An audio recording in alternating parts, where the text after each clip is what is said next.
All right, I think we're live.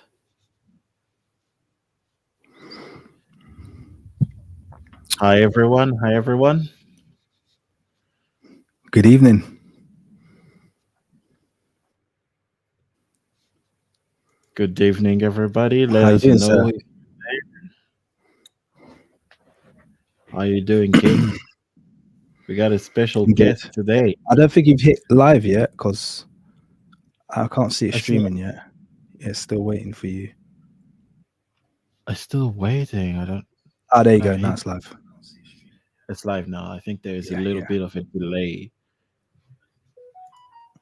Let me refresh this screen.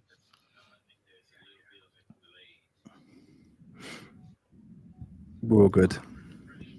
Well, good. Right. Evening or afternoon, or depending where you're tuning in from. Yeah. It's evening over here. And it's pretty late over here too. Anyway, I think we got 30 something people tuning in, but I don't see any activity in the comments. That's But fine. I'm yeah, sure they'll. hi everybody. Yeah, here they are. Here they are. Hello everyone. We got Chris Rocks, Toothpick. All right, Toothpick. Let's go. Let's go. Good evening, all. Good evening, all. Got a special live today with my very good friend, a great colleague, great contribution to the community, the King's Monologue. So I'll let you introduce yourself to the people. But I'm sure a lot of my followers already, a lot of the subscribers already know you. But just go ahead for those Yeah, who might not. absolutely. Thank you. Yeah, thank you, everyone. Hi, I'm the King's Monologue. On my channel, I do lots of independent research into Black history, particular focus on chematology or Egyptology at the moment and reconstructions. But you've got to see me branching out into new topics in the forthcoming year as well. But it's an absolute pleasure to be here following our live stream that we've already done, Quayle. Yeah, we've already done a live stream together. If you looking for it, it's this one. Metagon. to I like that thumbnail, I'm not going to lie. I love it too. I love it too. Metagon 20. Go check it out on the King's Monologues channel. It's in the description. The link to the live we did. Yeah, And that's while part you're one, there, actually. make So it'll sure be you good to see subscribe. that first. Yeah, see that first. That's part one. So while you're there, subscribe, leave a like, a comment. That's part one. Here we're gonna continue with the video and reacting to it live. Live reaction.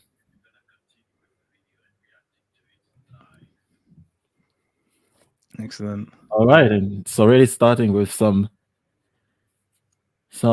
super chats. Thank you from the super chats from Jonathan Waters. Keep up the good work. Thank you. Thank you. Excellent. Good old Jonathan. He's Good and keeping me upright this week with my many live streams I've done this week. I think he's been there yeah, pretty much every one. yeah. Great. So That's yeah, great. it's nice Yeah, you've been to busy see this some of the week.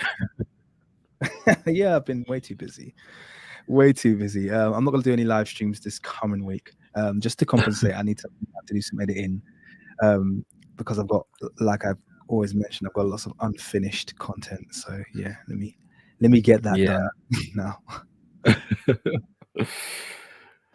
Great to see you. Great to have the King's Monologue here. All right, folks. Let me see. I mean, are we? Yeah, the numbers are jumping. The numbers are jumping. Okay. So we're gonna start today. What are we doing? Continuing reacting to the video live. Okay. Yeah. Let's do it. I mean, I think we didn't Let's get do it. that far in. I think we'll move a bit faster this time. Yeah, we'll move a bit See, faster this yeah, time. see what we can cover. It'll be good though. I'm looking forward to it. Yeah. Of interest. Sorry. Just putting it in the stage. Right. So yeah. People are tuning in. People are tuning in. Excellent. Let's go. Let's go. Let's get cooking. Let's get cooking. Let's go. All right, I'll play the video. Let me know where you want to stop, okay? Yeah, sure. Cool. On top of that, if one were to look at your channel banner, well, you did go out of your way to take the entirety of planet Earth and turn it around just so you could put Africa on top of Europe. That doesn't exactly fill me with confidence when it comes to your supposed lack of bias. I believe we addressed this last time, right? I hope so, because it would feel like, yeah, I think we did address it. Yeah, we did For those of address you it. who We maybe did. weren't there, I think that the general crux is actually you tell them just that's the world, that's the ancient worldview, isn't it? Essentially, Yeah, it's the ancient worldview. Arabs, there were some Arab cartographers who were doing that with their maps as well. They reversed. Europe was at the uh, lower end of the map, and Africa yeah, was above. yeah. So yeah, it's not a worldview that is Push new. Ethiopia, same thing. Abyssinia, yeah, they all Yeah, went Kush, that way. Ethiopia, most of them. So Yeah, it showed again where he's lacking in the yeah. It's nothing knowledge of personal against Europe, nothing. Metatron. It's not racist to turn the map upside down. Okay. Exactly. Yeah. All right, let's go. So there is that. So, as someone who cares about our history, The expression our history is a massive red flag for me, as I have explained on this dedicated video. With this choice of words, you seem to be claiming ethnic exclusivity over the history and culture of an entire continent just based on the color of your skin. Now, on your video, you did not call me a racist, so I'll return the favor and give you the Okay, benefit can of you the pause doubt, there? also because reading negative intent in an Right. Okay, so just I think Metatron does that a lot. So I think what we have here is a case of semantic shift there because he's introduced skin color where no skin color is mentioned. Now I'm not even sure in the full context of what you said, our history, because you could have just meant our history as in the world's history. Being a human being, you could say that's our history. I can't remember the exact context in which you said it, but the point being that he's then semantically shifted it and made it about skin color when you haven't mentioned anything about skin color. In fact, your entire premise has been the fact that ancient Kemet is an African civilization. I think you've been quite explicit about the fact that it's African. And I think both of us are quite explicit about the fact that Africans range in phenotype and skin color quite extensively. So I think he's Yeah. deliberately euphemized your argument there to then make a point. And I think he does that with semantics quite a lot, I've noted. Yeah, I've noted that too, because I was pointing out to the fact that it is our history as Africans. Because if he says our history as European, I don't have a problem with that. But he seems to have a problem with that. To say our history Absolutely. anyway. I was just like, okay, it's our history. It's part of human history and it's part of African history as well. I don't have a problem with the Chinese, for example, saying our history when speaking of Chinese history. Why should we have a problem with that? It is the history of his people. We label them as the Chinese people. Can't say, no, it's not his history, it's the history of everyone. It is, but it is also his history. So they work in tandem, like they're not exclusive, Yeah. basically. And I think Yeah. there's a larger issue here as well, because this is I think a lot how a lot of the there's a lot of kind of reverse racism and kind of this targeted attack where they say it's against woke people, but really it's against us from advancing our history. And the point I'm making is, I'm going to say this as kind of as quickly and as succinctly as possible. But the point is, when it came to classifying us as black, so when they classified us as black people, they did it arbitrarily. It was done arbitrarily and based purely on the way we look. They didn't care if we were black Negritos from Asia. They didn't care if we were black Indians from the Andaman Islands in Sri Lanka. They didn't care if we were black Aborigines. They didn't care if we were black Native Americans. They just literally put us in this bucket. They said, you guys all look the same. you're all black, and therefore we're taking your stuff and or genociding you. That was the decision. That's how that decision was made. It was very quick. It was very simple. They didn't go, oh, we'll leave them alone. They're not related to these people. There was no maths going on. Yeah, there was no, oh, leave the Kenyans alone. They're not West African. No, they massacred the Kenyans the same way they massacred the West Africans, the same way they massacred South Africans, the same way they massacred the Negritas of Asia. They did it all based purely on phenotype. But yeah, when we want to turn around and say, actually, as people of a shared phenotype, these people look like us, because that's all we do in our channels. We essentially say the ancient Egyptians were black. Oh, no, you can't say that. You're not related. Prove your blood. Go get your genetics tested. It's like, no, sorry. Exactly. You didn't test our genetics when you took our stuff. Okay. You didn't test our Exactly. genetics when you took our stuff. You didn't test. You didn't test that. You're just saying, oh, look, these people look this way. And then we're telling you that you would have put the ancient Egyptians in our category had you seen them today. Absolutely. That's all we're saying. Exactly. So they're black. They're black. You didn't so test therefore, genetics yeah. and all that. They're black. And also just Good point. another additional really quick point. Sorry. Another additional, we have to go back to Africa's genotypic diversity. So Africa's incredibly genotypic and phenotypically diverse. So even myself as a Nigerian, there's every possibility I have no relationship. In fact, it's been genetically proven I could be more closely related to a European than I could my neighbor literally across the street. So it's very, very, very possible as an African and as a Nigerian that I might not be related to any of those people. You're like, oh, celebrate Malian history. It's like, I might not have any Malian genetics. I might not have even any Igbo genetics, even though you just never know how it works in Africa. So you can't limit people based on these kind of arbitrary limits that you're now placing. Now I must all of a sudden appreciate this mythical thing that you've created called West Africa, this boundary that you've just decided is a boundary. It's like, no, we identify as Africans. Okay, Africans identify as Africans. We support one another as Africans. So yeah, anyway, point said. That's it. Excellent point, man. Excellent point. That is a great point to bring up. I see we got Without History in the chat. Just here for the popcorn, he says. Great. Welcome, comrades. All right, let's Wildflower. I'm seeing a lot of names. Yeah, it's really nice to see everyone. RJ's here. RJ. Here. Joy Fra. Hi, Joy. All right, let's go. Let's continue.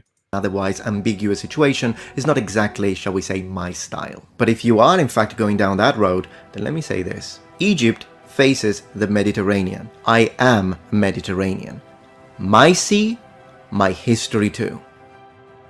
Okay, pause. If you're not going to pause there, I have to go. Sorry. Yeah. I have to go there. Okay, so I'm not going to beleaguer the point here. He's really stuck on this thing about Egypt facing the Mediterranean. Yeah. Okay. First of all, ancient Egypt was a Nile Valley civilization. Okay. It wasn't a Mediterranean civilization. It never classified itself as a Mediterranean civilization. In fact, all it got from the Mediterranean was grief. That's traceable historically. Yeah. If you look at the gnomes, so if you don't believe what I'm saying, then we can just verify this by looking at the gnomes of Kemet. Gnome number 1 is Tarseti. That's the first gnome. That's the gnome that's furthest south. So that's the gnome that borders Nubia or Kush, however you want to call it. That is the first gnome. Okay, deepest into Africa is the first gnome, and then the numbers go up from there to 40. Of all of the gnomes, they're all based along the banks of the Nile, and they have 0 gnomes based on the coastline of the Mediterranean. So if you're going to ask the ancient Egyptians, did they classify themselves? Alexandria was not a gnome. Okay, it was a city that was established by Alexander. Okay. Hence the if name. You want to see what the ancient Egyptians classified themselves by, you should look at where their city-states were. There were no gnomes in the Sinai Peninsula that people like you like to claim as well. All of their gnomes were along the banks of the Nile and along the banks of the Delta leading up to the coast, but none of them were along the coast. So just be very, very clear. Ancient Egyptians were unequivocally an African civilization, and they identified with their neighbors to the south. They were culturally in total continuity with Meroe, Napata, these places. They were in total cultural continuity with them throughout their existence. So, yeah. Yeah, and where have we heard ancient Egyptians themselves talking about the Mediterranean being this important piece of their life? It's always Yeah, the but Nile, the happy river. not even so is the Mediterranean wasn't important. Let's be Yeah, quite frank. The Mediterranean wasn't. They were actually quite happy in terms of trading to deal with the rest of Africa. Most of their trade dealt with Punt, dealt with Tamay, dealt with Tamer. Like these were the lands that they traded with. Okay, they traded with the Twa. They traded with these places. When it came to the Mediterranean, like I said, that was more a source of grief for them, and I believe that's actually what was being communicated on Armor Palette. I've already yeah, given that kind of interpretation. I think that hmm the delta was a source of grief for them. yeah. I mean, and you made a good point. They were very happy trading with the South. I mean, that's where the money is. That's where the gold is. All the good Noob, stuff. the land of gold. We spoke about that on my last live stream with Yeah. the Nubian sister. No, So yeah, it means gold, literally. so this Mediterranean point is really, really, really, really uh out of place here. Ancient It's Egypt poor. was not a Mediterranean civilization. Yeah, It's it's not. poor. I They think you love raised to. it to be petty, but it's very poor. It's poorly Yeah, yeah, researched. yeah. It's very poor. Anyway, low point. Let's continue. Metatron starts by saying that the question is a complicated one and multi-layered. His video claims to summarize a multi-centenary old debate in what, 18 minutes? This here is already an issue. The problem alluded to by KueliMika here is that since I admitted that Egypt and its ethnicity is a complex and multi-layered topic, then the fact that my video was only 18 minutes long is somehow an attack on my credibility. Having chosen this point of critique, surely if we were to look at his channel, all of his videos when dealing with complex topics would have to be extremely long. Right, Right? pause. The Quick one African for you, origins of KueliMika. humanity. Just a quick one. Do you want to clarify the point that you were making there regarding the length of his video? Has he interpreted you correctly there? Yeah. No, he simply has not. So I wanted to pose, right? This guy, this is what I've noticed with most people coming on this debate.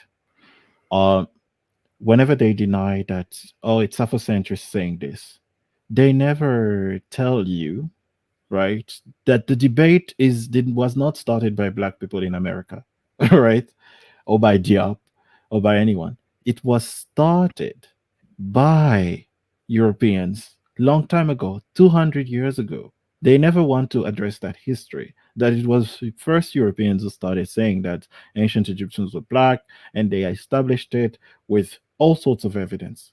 A lot, just a lot of evidence. They don't want you to know that. They don't want you to know all about that. So, and then he comes to say, I told him it was a multi-century old debate. Why didn't he go in depth and check that and show his audience that, yes, it's true, KueliMika is actually right on this. It is 200 years old, and it is not black people who started saying this, but it's actually uh, Europeans before that Mhm. starting saying this. They don't want to address that because they Yeah. know that They want to once ignore. they They start want showing to. white Yeah. scholars, it's like, oh, people are gonna question it now. So, okay, that's interesting. I thought it Yeah. was only fringe black Afrocentrists who were saying this kind of stuff. I think that's So that's very like Metatron to do that as well, which is a shame as well because in some ways he mm, has the potential to do lots of good, but he always chooses, I think, the low road most of the time. So I've kind of given up yeah, hoping that he's gonna approach things in the correct manner. But yeah, like you just said there, so he's got an opportunity here to address the wider argument and talk about, obviously, like you said, the fact that this argument wasn't created by Afrocentrists, it was created by Eurocentrists, for want of a better word, and perpetuated by them until Afrocentrists then picked it up. And even now, there are many, many Europeans who will argue this, but they'll avoid those people like the plague, avoid raising them because they want to, just like he will quote from mhm, a Twitter account of someone who's a nobody, complete, just like stranger, yeah, making a mad ramble, a troll basically, and he'll use that as his argument for this is what the crux of the Afrocentric argument is. It's very, and he accuses you of deceptive techniques, which I find quite ironic because I don't think you've ever accused him of the same thing, which is weird. no, I was just accusing him of maybe not going in depth and just looking at the surface. But Mm. I was I was really disappointed by this point. I was like, you could have used this opportunity to teach the people about the history. Who were the primary sources of Diop, Chancellor Williams, and the likes? It was European sources. It was Mm. not Afrocentric sources or anything. They used European works as the source for what they concluded, what they found out. Anyway, Absolutely. You got let's a go. donation from J Oh, I got a Joe donation. 4040. J. Hi, J. Thank you. Thank you, J. Joe, for the donation. Thank you so much. Let's go. It sounds like a pretty deep and multi-layer topic right there. Oh, 8 minutes and 20 seconds. African origin You know about the world stuff, like the Africa's origin of humanity. I was like, that's not like ancient Egypt debate, man. Are you gonna deny that with the genetic studies and all? I've seen a few videos on YouTube trying to deny the African origin of Mm, humanity. mm, I don't know if Metatron believes that, but you yeah, know, I don't need to make like a long video. Like it's a subject that's already been proven times yeah. over. Anyway. of And I think astronomy, so. I this just want one to add must be something really quickly. Sorry, just to the previous Mhm. point we raised, because I'm just looking at the chat, and Nerd Large has raised a very, very good point that obviously we Mhm. didn't raise, and that is when ancient Kemet was established, there was no Mediterranean civilizations for like 2,000 years. It took about 2,000 years Exactly. for there to be any other Mediterranean civilization. So, you're saying, oh, it's my Mediterranean. It's like, well, no, they were they were purely African for a very large expanse of time before the Mediterranean even developed its civilization. So, yeah, that's just another point to add. Well, thanks for that one, Nerd Large. Exactly. Oh, we got a very generous donation from Jason Diggs. Thank you, Jason, for your donation. Uh he has to choose the low road and he will lose his followers. Or he would lose or he will lose his followers. And I Yeah, think that is I'm afraid that is what is going on here. yeah. It's a He fast wouldn't growth method, accept isn't to it? lose if he does. Sorry?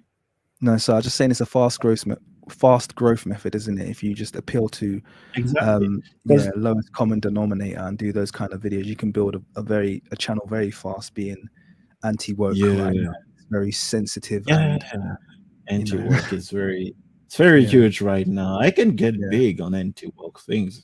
I yeah. just make a few videos going after the anti-woke stuff. Hey, going talking about It's just anti-woke points and then I just mean, make it's just, and massive I'm videos. going to be real as well. It's just white male fascism masked in a different way. That's Yeah. all it is. It's kind of like For let's example, push if you back check against everything that doesn't basically.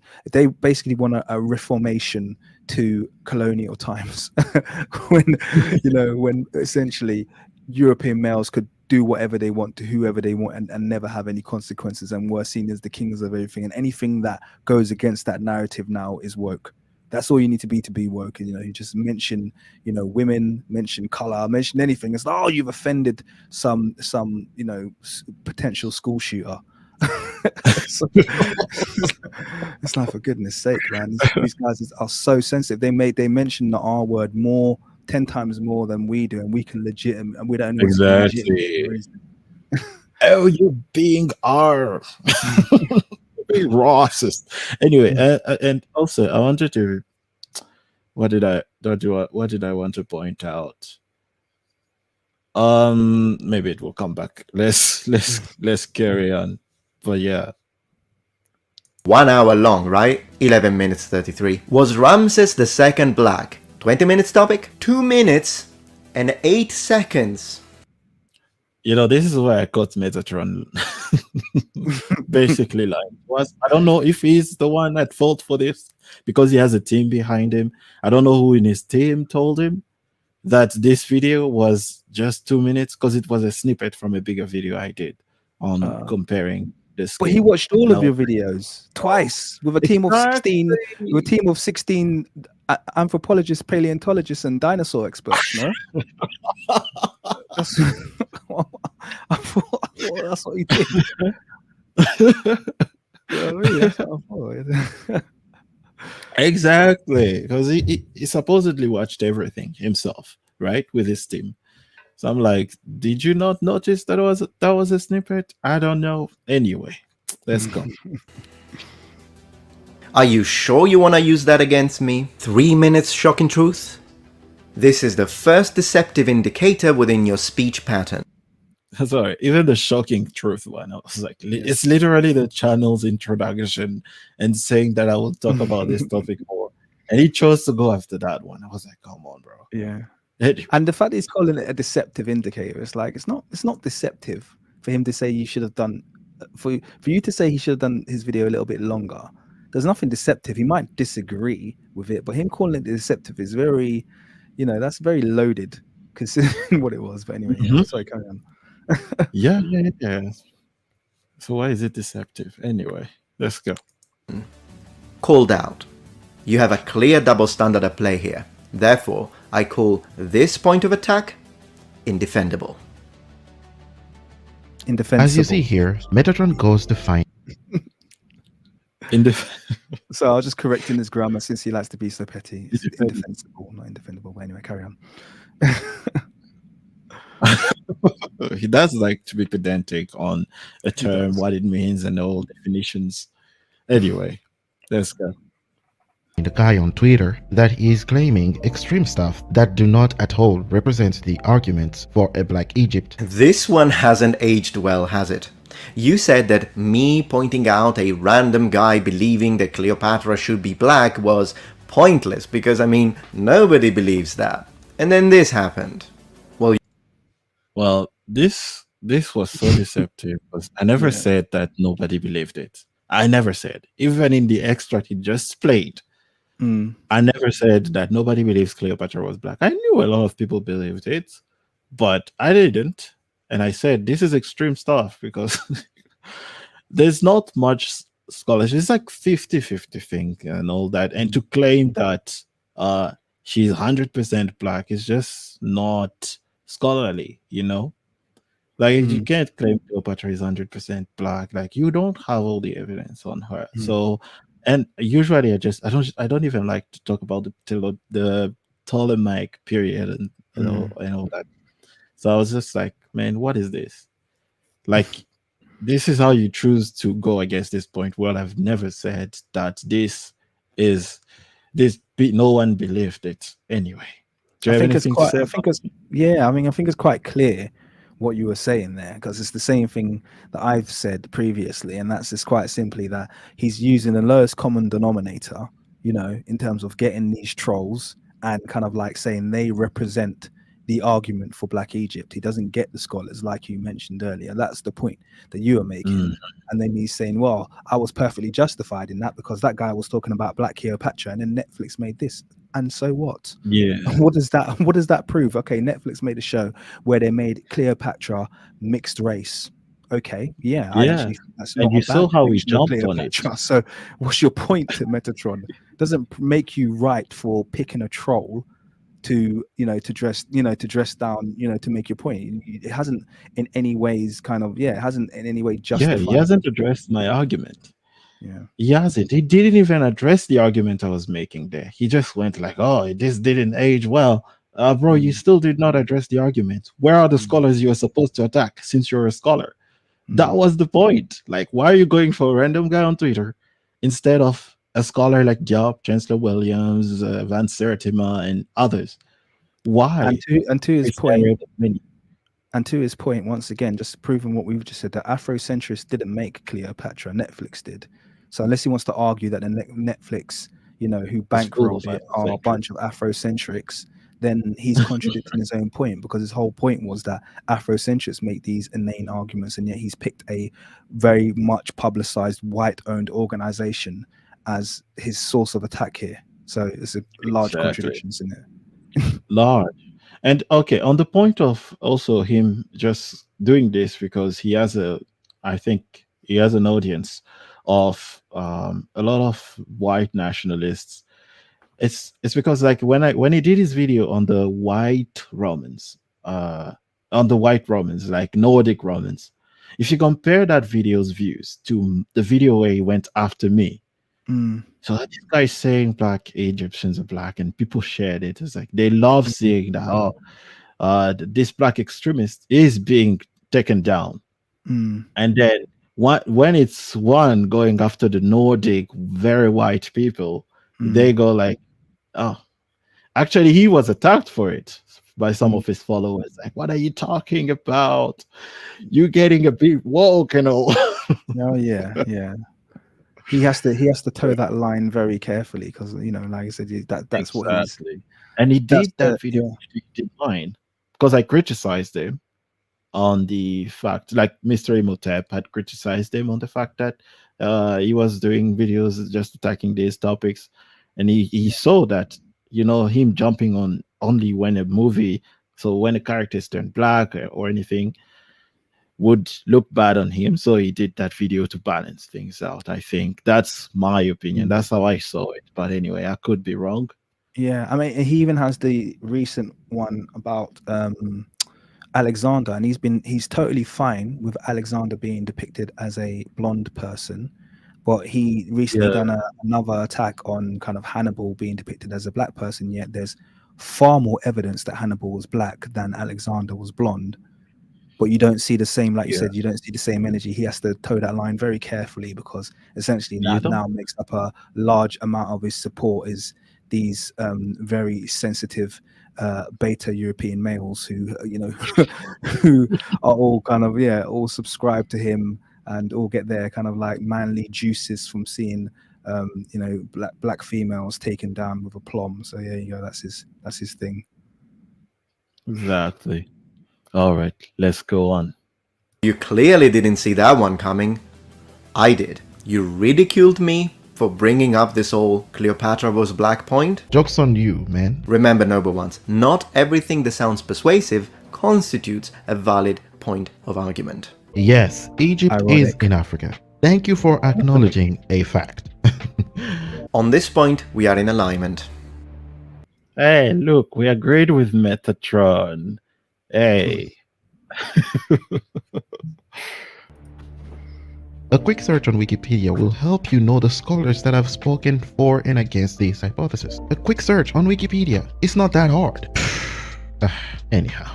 This is a subtle conversation trick. Well, it's such an easy thing to do, just look it up on Wikipedia, but you couldn't even do that. Well, first of all, it's a non-argument. I do not use Wikipedia, KueliMika, and to be honest, neither should you. At least if you want any academic value to your work. Also, could this be another case of double standards at play here? Let's see if he has ever mentioned Wikipedia negatively. On his video about the African origin of astronomy on minute 2, 37 seconds in, he absolutely seems to be agreeing with me on this point. With online encyclopedia, Wikipedia fails to mention Nabtaplaya in its article on the history of astronomy.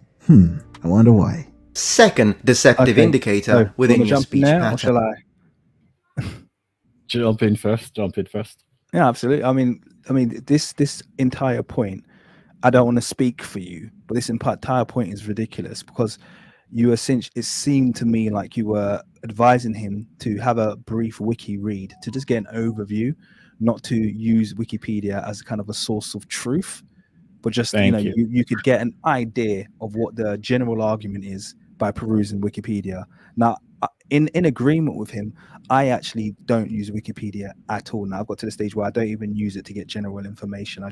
I'll prefer to just click on anything else, even someone's independent blog. I really despise that as an area. But it's not the point that you were trying to make, is it? No, it's not the point I was trying to make. Like, go to Wikipedia. Like, no, I made a mistake. I should have said Google it, right? Like, Yeah, Google Google exactly. this thing.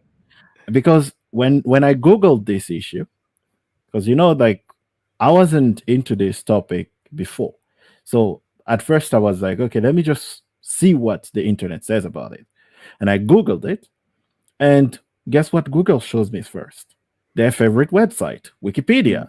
Hey, check, Wikipedia has a whole article on this. And I actually found that article pretty interesting because it gives you an overview of, okay, this guy here said this and he brought these arguments here. This guy also said this, and it goes back to the to Champollion and all those. And I was like, okay, this is a pretty comprehensive history of the argument, and I was like, okay, if why didn't you know these scholars? Because Wikipedia presented both. So I was like, okay, you could at least go to Google and Google this issue and see if there are any scholarly arguments, any on both sides or just on one side. I Mm. wasn't telling you, oh, go to Wikipedia, man, it's the best place ever. Ugh. And again, he missed the point and he just went But for the low. I don't think he missed it. Yeah, I don't think he missed it at all. I think Yeah. he understood your point very well. But I think it's a compliment to you because it's just a compliment to the fact that the veracity of your arguments means he has to go for these low hanging fruits where you perhaps are, you give him room to be able to rebut something, but when it comes to the arguments, like you said, your actual arguments that you've raised, he avoids that. And that's why this entire response he's done just seems like a bit of a personal attack. But yeah, that's just my perspective. Mm-hmm. I agree with you there because the way when I first watched his video, I really felt that this guy feels a bit offended by what I did. I don't know what I did.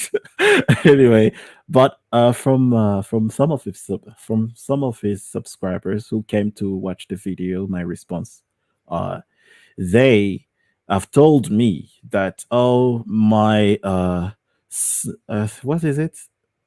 That I come off a bit smug, and the jokes I put in feel insulting. And I was like, that's just how I am. I just comment topics, and when I see something funny to me, I just put a joke in. But it seems to them it felt offending because the Who person cares? in the comment was like, "Oh no, you both bring good points, but I'll side with Metatron because you come off as smug and what's the other word they used?" Like I was like, just say you're a fan of Metatron and you will side always with him in Yeah. whenever he's in an argument. Because I saw his response to another big YouTube channel. It wasn't the same energy. He was very cool, calm, just like, yeah, this guy, I'm having a conversation here, but this with me was like, man, you're gonna get it. I'm gonna show you that I'm a bigger channel. So I was like, okay, cool, calm Yeah. down, bro. It's not that. It's the audacity, isn't it? How dare you? How dare you, African? Question me, bro. How dare you, African, challenge my Eurocentric knowledge? I mean, those subscribers who should just totally ignore because they're idiots. Yeah, who cares what they think? Yeah, and I'm a lot less patient than you. When I get people like that who kind of come and go, oh yeah, by the way, I think that you're okay, but I'm like, I don't really care what you think, mate. Piss off. Like, do you think my channel's for you? Like, get lost, man. Let the door. Hope the door don't hit you on the way out. Come telling me, giving me your cheap little advice, like anyone's asking for it, please. Yeah, sorry. Anyway, that's my energy. That's that, and they hate that. That's the energy you get from me. You come with that BS. Yeah, and I love that from you. You're like, I don't have time for you. Like, get lost. Yeah, I love that. All right, let's continue. And mate, I'm using your own videos here. So based on And look, he's also being smug in his video, right? But I don't call that out, smart. right? Like, yeah. And I was like, if I'm smug in my video, what's wrong with it? You see, for example, like my sister was telling me the other day, I see you with those chuckles you do and the laughs you do. I'm like, what's the funny point you made? Like, so I had to laugh. I love it. You make funny. sure I want you to dial it up, mate. Trust me. I want you to dial it up. Dial up the smugness. I like it. I especially like the Michael Jackson with the popcorn. That's like my favorite one that you put in there. That's Oh, I love that.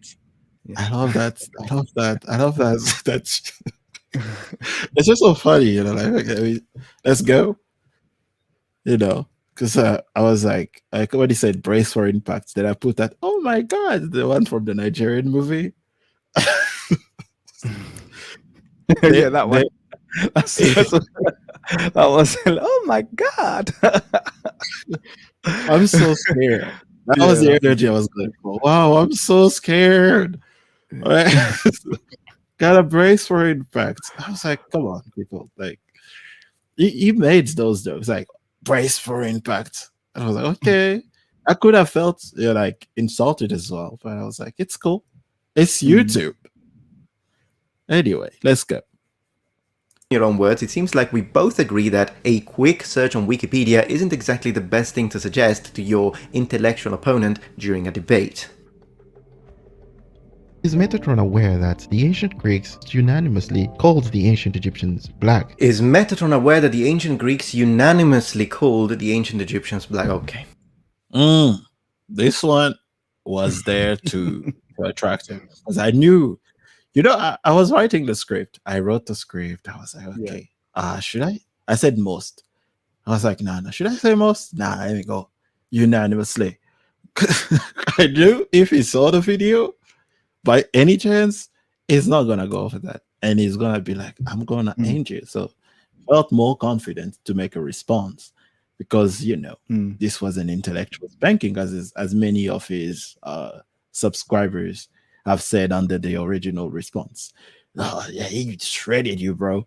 So I was like, okay, that's what I wanted. Now I responded, and everybody's quiet. Silent. Radio silence. Love it. Love it. Let's see the sources, because I think we should give everyone a bit of a live feedback on why these sources are poor. We'll go ahead. Let play. Let's go. Let's go. Within this rhetorical question of yours, there are several presuppositions that I believe need to be addressed. And besides, within your entire debunking video, this is in fact your weakest point.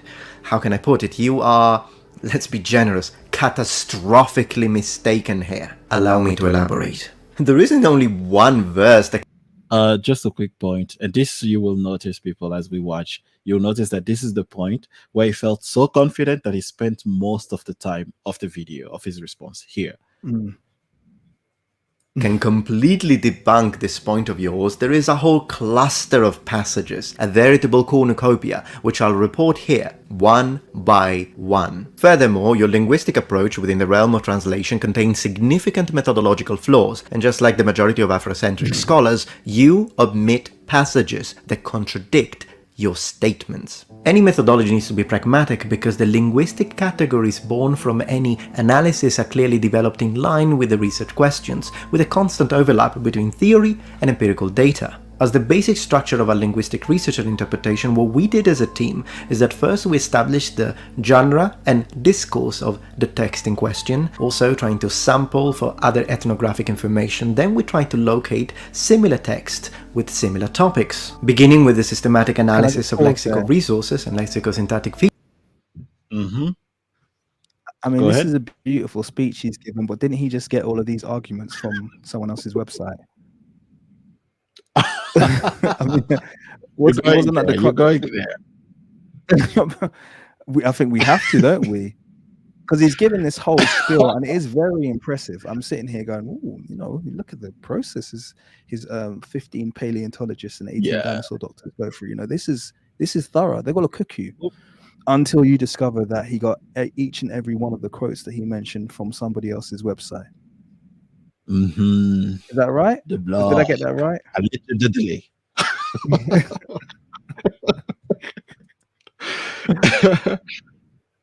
Anyway, like I did a live going over that blog, and the quotes were the order was the same, guys, the same.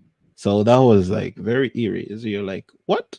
Why is it the same? Why does this read sound familiar after watching Metatron's video? You're like, why does this sound familiar? I think that's what the subscriber who sent me the link felt like. You know, he was going through it was like, wait, this sounds familiar. This is uncanny, isn't it? Yeah. So just to be clear, everybody who's on the live stream, these arguments that Metatron raises, these points where he's got some debatable views, but although I could actually address each one of them, but let's just say for the sake of his argument that they are correct, he got these all from a blog called Matilda's blog.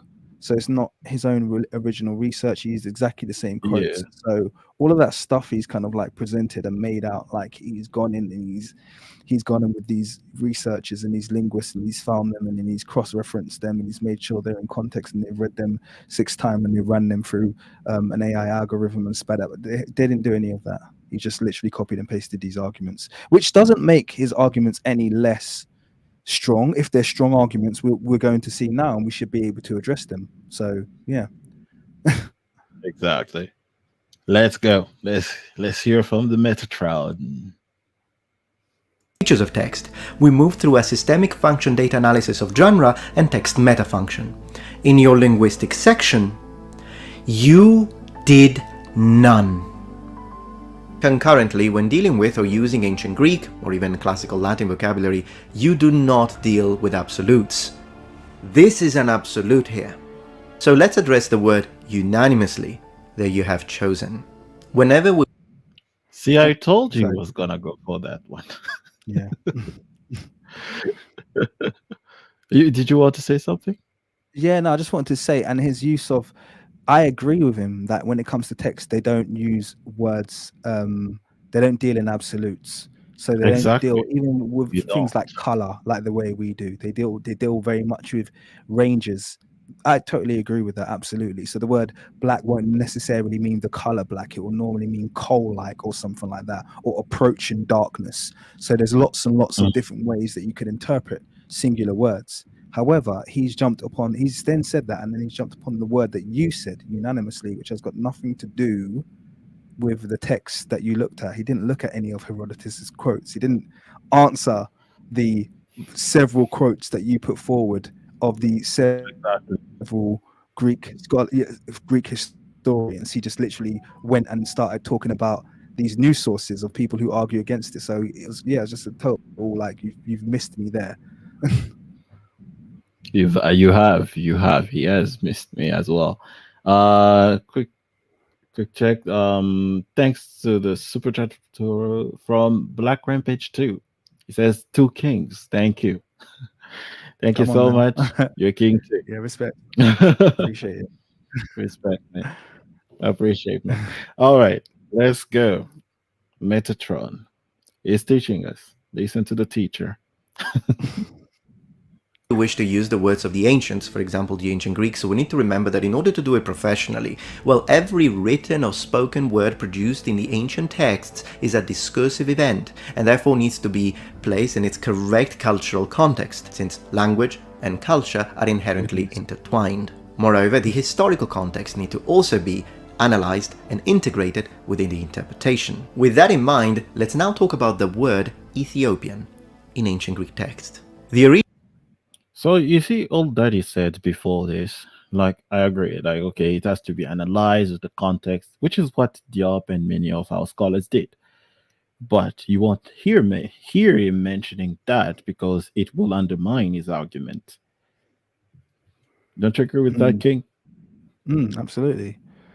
And yeah, I mean, it's just Metatron doing what he always does, setting everyone up with these very kind of elaborate introductions where he throws together all of these elaborate terms, and it gives credibility to the argument he's about to make. But he hasn't used those processes to get to the arguments. He's used someone else's website. So I'm just letting all that go over my head, and I just want him to get on with his quote right now. I'm just bored, if I'm going to be honest with you. Just get on with his quote so we can actually so we can address what he actually says. Let's go. original Greek word derives from the word I burn, plus the word face, so literally it means burnt face. It occasionally refers to the population south of Egypt, but in general it's an indicator of a specific phenotypic type, not a population. For example, to Pliny, the word Ethiopians indicates not only the populations living in the southern territories of the Roman province of Egypt, so in Africa Proconsularis, we are talking about the populations led by the famous Kandake Amanirenas in Nubia or Kingdom of Meroe, but it also indicates the populations living in the southern borders of the Gaetuli, so we're talking about modern-day Niger. We therefore see, very important first indicator, that saying Ethiopians from an ancient Greek perspective is not the same as saying Ethiopians from a modern perspective. With this contextual detail in mind, let's read the ancients. Sure. Okay, so just pause this. So he went over all of that to basically say Ethiopians basically refers to the African continent below Kemet. Okay, that's basically what Ethiopian refers to. Okay, that's not news to anyone. You didn't have to go through all of those, although it's fine that you did, but you didn't have to go through all of those scripts to get that. You can literally just look at old maps. Anything before the 18th century in terms of maps will confirm that. You have Ethiopia inferior and Ethiopia superior. Ethiopia superior being the Sahel region towards Central Africa, and Ethiopia inferior being the southeastern area of Africa. And it was just inferior and superior in terms of the closeness in rendition to the Mediterranean. So that's literally all it was. But that is just verifiable. It's all the maps show us that there's no debate about that. We already know that Ethiopia today was historically Abyssinia and only got its name it was given its name by Haile Selassie. That's all old news. We're very aware of that. Ethiopia means Africa south of Kemet. You're not educating anyone there. Sorry, that was it. Exactly. Yeah. I was like, we all know this. Why are you talking about this? Anyway, let's go. Shall we play? This passage comes from Astronomica, written by Manilius, and is a Latin didactic poem about celestial phenomena. The Ethiopians stain the world and depict a race of men steeped in darkness. Less sunburnt are the natives of India. The land of Egypt, flooded by the Nile, darkens bodies more mildly, owing to the inundation of its fields. It is a country nearer to us, and its moderate climate imparts a medium tone. Okay, so pause there. From Ariana. Let's go. So should we first of all date the Astronomica? Because I think that's quite important. He's raised that because he was coming against your point that you said the ancient Greeks, I think that was your word, yeah? Unanimously agreed upon the appearance of the ancient Egyptians, yeah? So hopefully, yeah, what he's done is, he's adhered to that. Astronomica is written by a Roman poet, Marcus Manilius. Yeah. So that's as relevant as that doesn't address your point at all. So in order to debunk your point, which was the ancient Greeks, I think you were quite clear about that, weren't you? The ancient Greeks, and I hope you were being quite specific about the time frame. When we're talking about Herodotus, we're talking about 500 to 800 BC. Yeah, we're talking about a specific region of people who were actually contemporaneous or close to being contemporaneous with dynastic Egyptians, not quite, but close to it. And he's chosen a Roman poet who, to him, it's all the same because they're all Hellenic, but they're not the same. It's not a Greek. Okay, you can call it a Latin this to make it seem more credible. Use the word Latin because they use Latin script, but the bottom line is they spoke a different language. They were different people. Yeah, you can use the same script all you like, but they spoke a different language and they were different people. And this is just as pointless. You might as well quote an English poet here because you've not addressed your core argument. He hasn't found an ancient Greek historian to contradict your claim.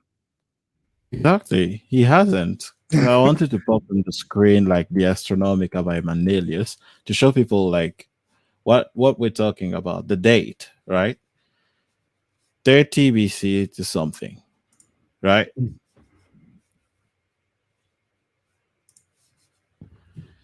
So he hasn't debunked any of the points I made. For someone who watched everything on my channel, someone who watched all the videos I made, he never even mentioned or put up the quotes that I was referring to, maybe to compare, because I brought quotes from 400 BC, 400 BC, anything. And then you say, he's the one who said, we have to look at the cultural. We have to analyze the cultural and all that, the linguistics and all that, right? The historical context. Absolutely. And let's talk about the deceptive indicators as well, because he spoke about that, didn't he? He said you use deceptive indicators. Now, I think that's quite deceptive. I think it's quite deceptive to tell your audience, this guy has made a false claim that ancient Greek scholars all agree on this point. And I'm going to prove that by finding ancient Greek scholars. And then he posts a Latin scholar who is clearly not a Greek but a Roman and clearly was 500 years outside of the quote that you got. It's a big issue. Big L there, in my opinion. And yes, so can we address the quote as well? I'd love to address the quote itself. Century. Because to me, sorry, go on.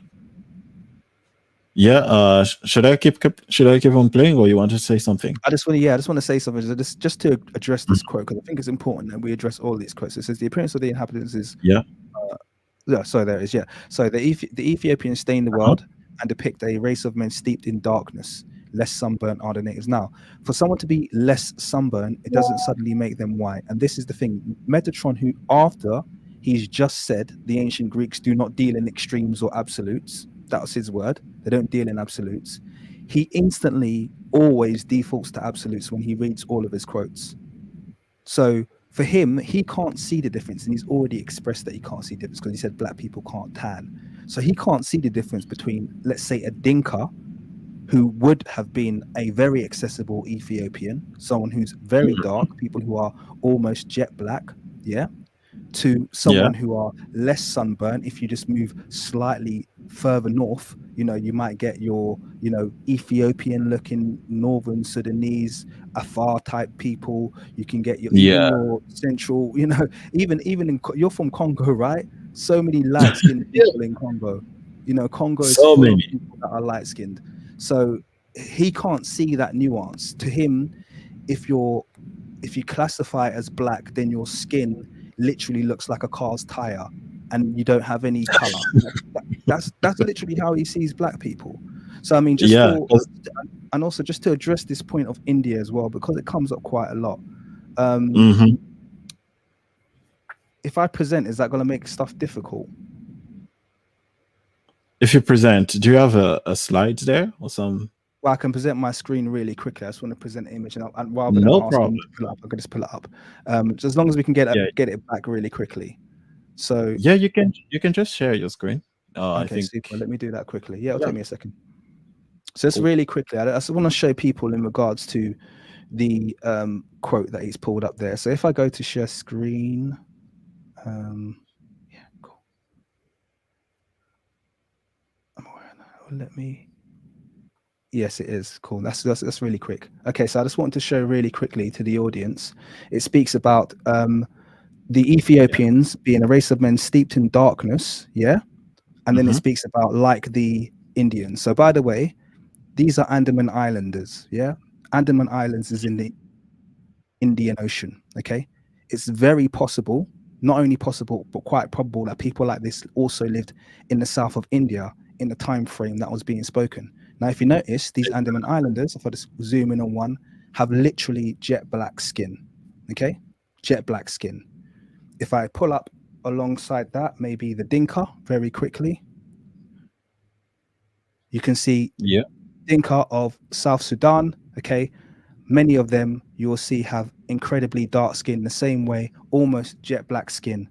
Now, in order for a people to be lighter than this, so let's talk about the rest of India, because it talks about the fact that the people maybe in the north of India and the people in the above in the top part in the lower Egypt or in Egypt were lighter. So if I can just pull up a picture, bear in mind this would have been after the Roman conquest and after 300 years of Greek settling in Egypt, so you have to bear that in mind as well, because he's deliberately chosen quotes that aren't contemporaneous with dynamic Egypt. But if I pull up Nubians, modern Nubians,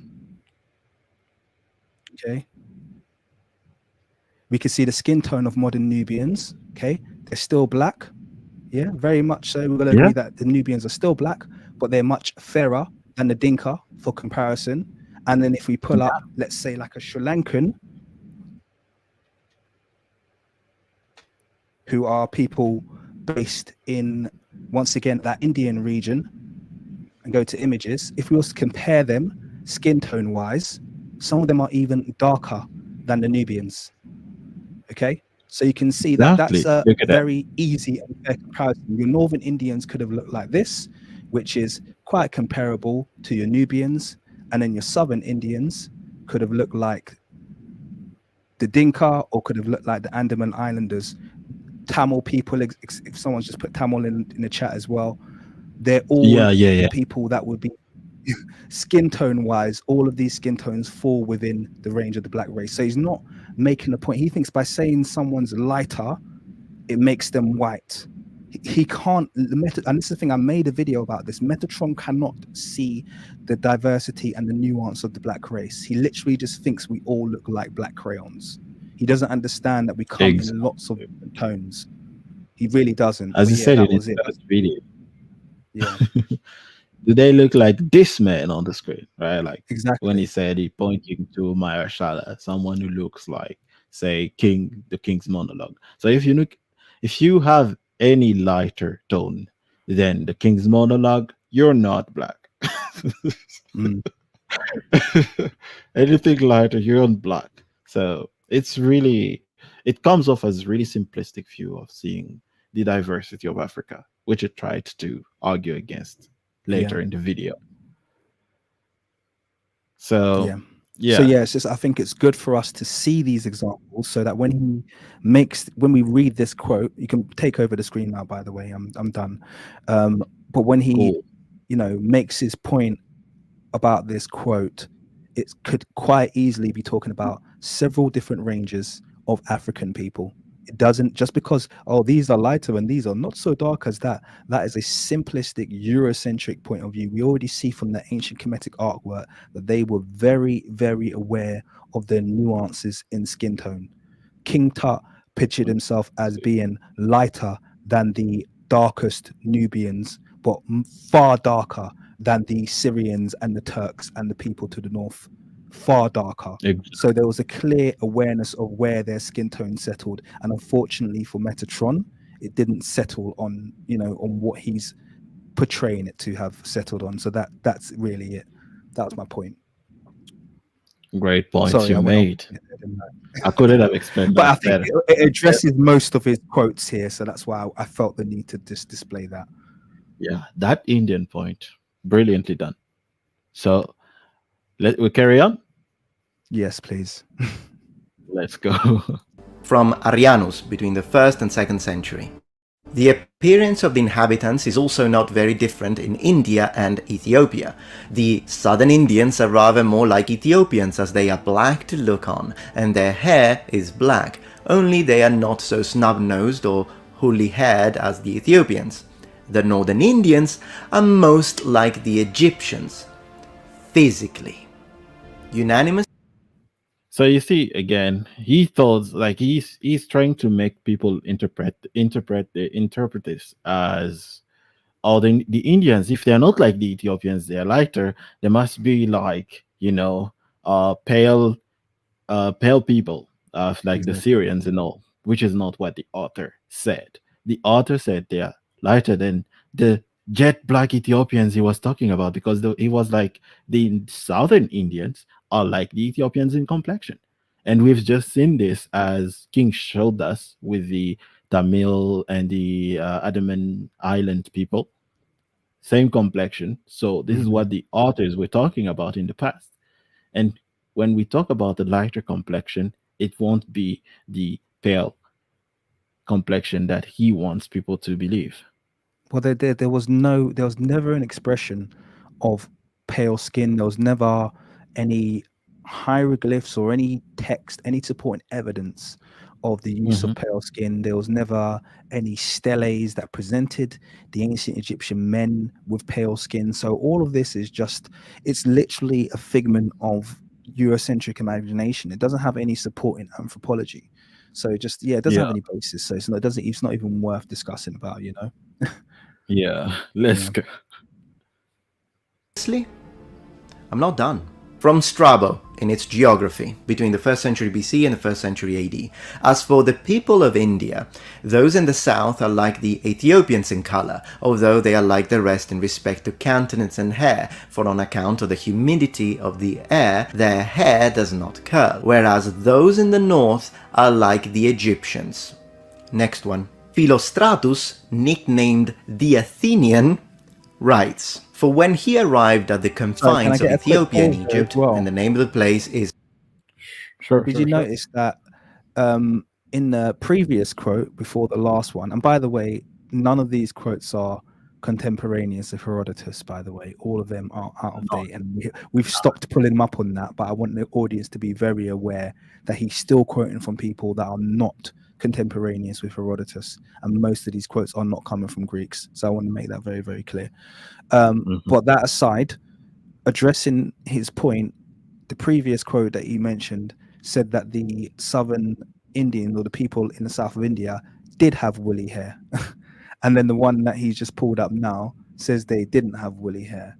So there's even contradictions within the quotes that he's given, but he's so excited about the fact that, you know, these comparisons are being made between India, and obviously what he's doing is he's projecting a presentist view. That is, he's using presentism. He's saying because India looks like this now, this is what India looked like historically. Essentially the same thing he's doing for ancient Kemet, and not taking into regard the well-documented, well-known Aryan invasion and the caste system in India that effectively changed the entire look, and the fact that Indians bleach more than any other population on the planet. They have the highest population of people who use bleach in their skin. So there's lots of factors here that are contributing to this point that he's making, but he doesn't realize that in the ancient world, race was not depicted or perceived the way that we perceive race now. In fact, there was no race. It was literally a comparison of tones. They weren't looking at these people and saying, oh, they're of the same race because they've got the same features. They're just saying, yeah, they kind of got the same skin tone. So yeah, these people look like this because they're, and most Africans correlate with people in the south of India even to this day. So it's not this. It's not news indeed. And this is coming from the person who said we have to analyze the cultural and historical context. Just putting that out there. Let's go. And all it does is it just proves to me that they were definitely a dark brown people. That's all he's proven. That's what each of these quotes are saying. None of them are saying, oh, they're pale.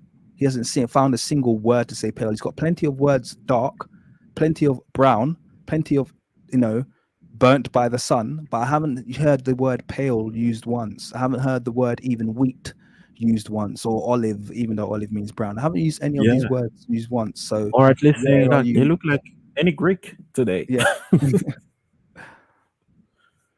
All right, let's continue. Sikaminus, he came across a quantity of uncoined gold and linen. It was a marketplace to which the Ethiopians bring all the products of their country, and the Egyptians in their turn take them all away and bring to the same spot their own wares of equal value. Now, the inhabitants of the marches being the bordering land between Egypt and Nubia, for context, are not yet fully black, but are half-breeds in matter of color. For they are partly not so black as the Ethiopians, yet partly more so than the Egyptians. So, according to an... Bring that quote back. Because this is where I think that there's just... This is bizarre for me personally, for him to use this quote, okay? So, thank you. Let me just read this quickly, okay? They are not yet fully black. So to me, fully black means you're bliggity black. Yeah, you're jet black. Yeah, dead black. Yeah, but are half breeds in the matter of color. Half breeds between who you have to then define who the other half is. You can't just make the assumption that we're talking about pale Northern Europeans because they weren't really a factor in that part of the world. So it clarifies here, for they are partly not jet black as the Ethiopians, yet partly more so than the Egyptians. Okay, so there's your half-breeds. So the inhabitants of the marches are in between the Ethiopians who are jet black and the Egyptians who are dark brown. That's what I'm hearing, half-breeds, a mix between the two. They didn't say they're half-breeds between us, the Greeks, or the Macedonians, or half-breeds between the Northern Europeans. It just says, all this quote is basically saying is the people of the marches, their complexion lies somewhere between the Ethiopians and the Egyptians. So they're not fully jet black, but they're pretty damn dark. That's how I read this. Yeah. I don't know if that's biased, but that seems like a logical way to read this. Yeah, and I pointed out, given is the date of this observer is the 3rd century AD, right? Yeah. And I was like, okay, so this is the 3rd century AD. Egypt has undergone like a lot of foreign invasion. So is this a Greek? Sorry, really quickly, is this a Greek scholar that he's got up here, Philostrato? No, it's not. Sorry. Philostrato. Carry on. I just What's want to that? point out something. Carry on. Yeah. So I was like, okay, so this is a person that is going to Egypt after it's been invaded by so many. So you can take Yeah. the case of Ethiopia today. Like you have like the Amhara looking a bit paler than the other Ethiopians, like the Oromos and other the Afar, right? There is a variation of complexion there. So I was like, okay, if you take an Amhara woman who is still black African, Mhm. there's still black people. Not none of them go to Europe and they're called, hey, look at my Caucasian sister. They're not, Mm. right? They're black women. If you mix this woman and with, if you take this woman who goes to meet a dark skinned Sudanese, like a Dinka man, their child is not gonna come out like the Dinka man only. He's gonna be in between the two. Yeah. That's just the way it is. So if you talk about those, and the same can be said with a brown skinned woman who is an Afar, for example, it would be Mm. the same if she goes with a Dinka man who is like jet black like there, and then this one is a brown woman. You mix them, or say dark brown woman, you mix them, their child is gonna be in between. It's not gonna be like on one side, like, but sometimes it happens that the child is gonna be more on the side of the father and on the Mm. side of the mother, or the reverse. So And this just to add to is that point as well, we also have to put into historical context the city of Alexandria, because we don't know where Philostrato is getting his sample from in terms of who the Egyptians are. But the one thing we do exactly. know is that Alexandria was founded by Alexander, like I mentioned earlier. It wasn't a city, Egyptian city before that. Rakadet was pretty much non-inhabited. So it was pretty much an empty fishing town, and he established a major city there. It was filled with, we know historically, Greeks, Jews, and then when the Romans came, they pretty much interbred with the settled Greeks and Jews. It was almost entirely Hellenized by that point in time. But yet those people would classify themselves, rightly so, as Egyptian. They're on Egyptian land, I guess.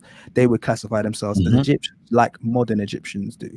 You know, they've been there for a few generations. They're not going to turn around and say, I'm Greek because my ancestors 600 years ago were Greek. They're just going to say, well, I'm Egyptian. I was born in Alexandria.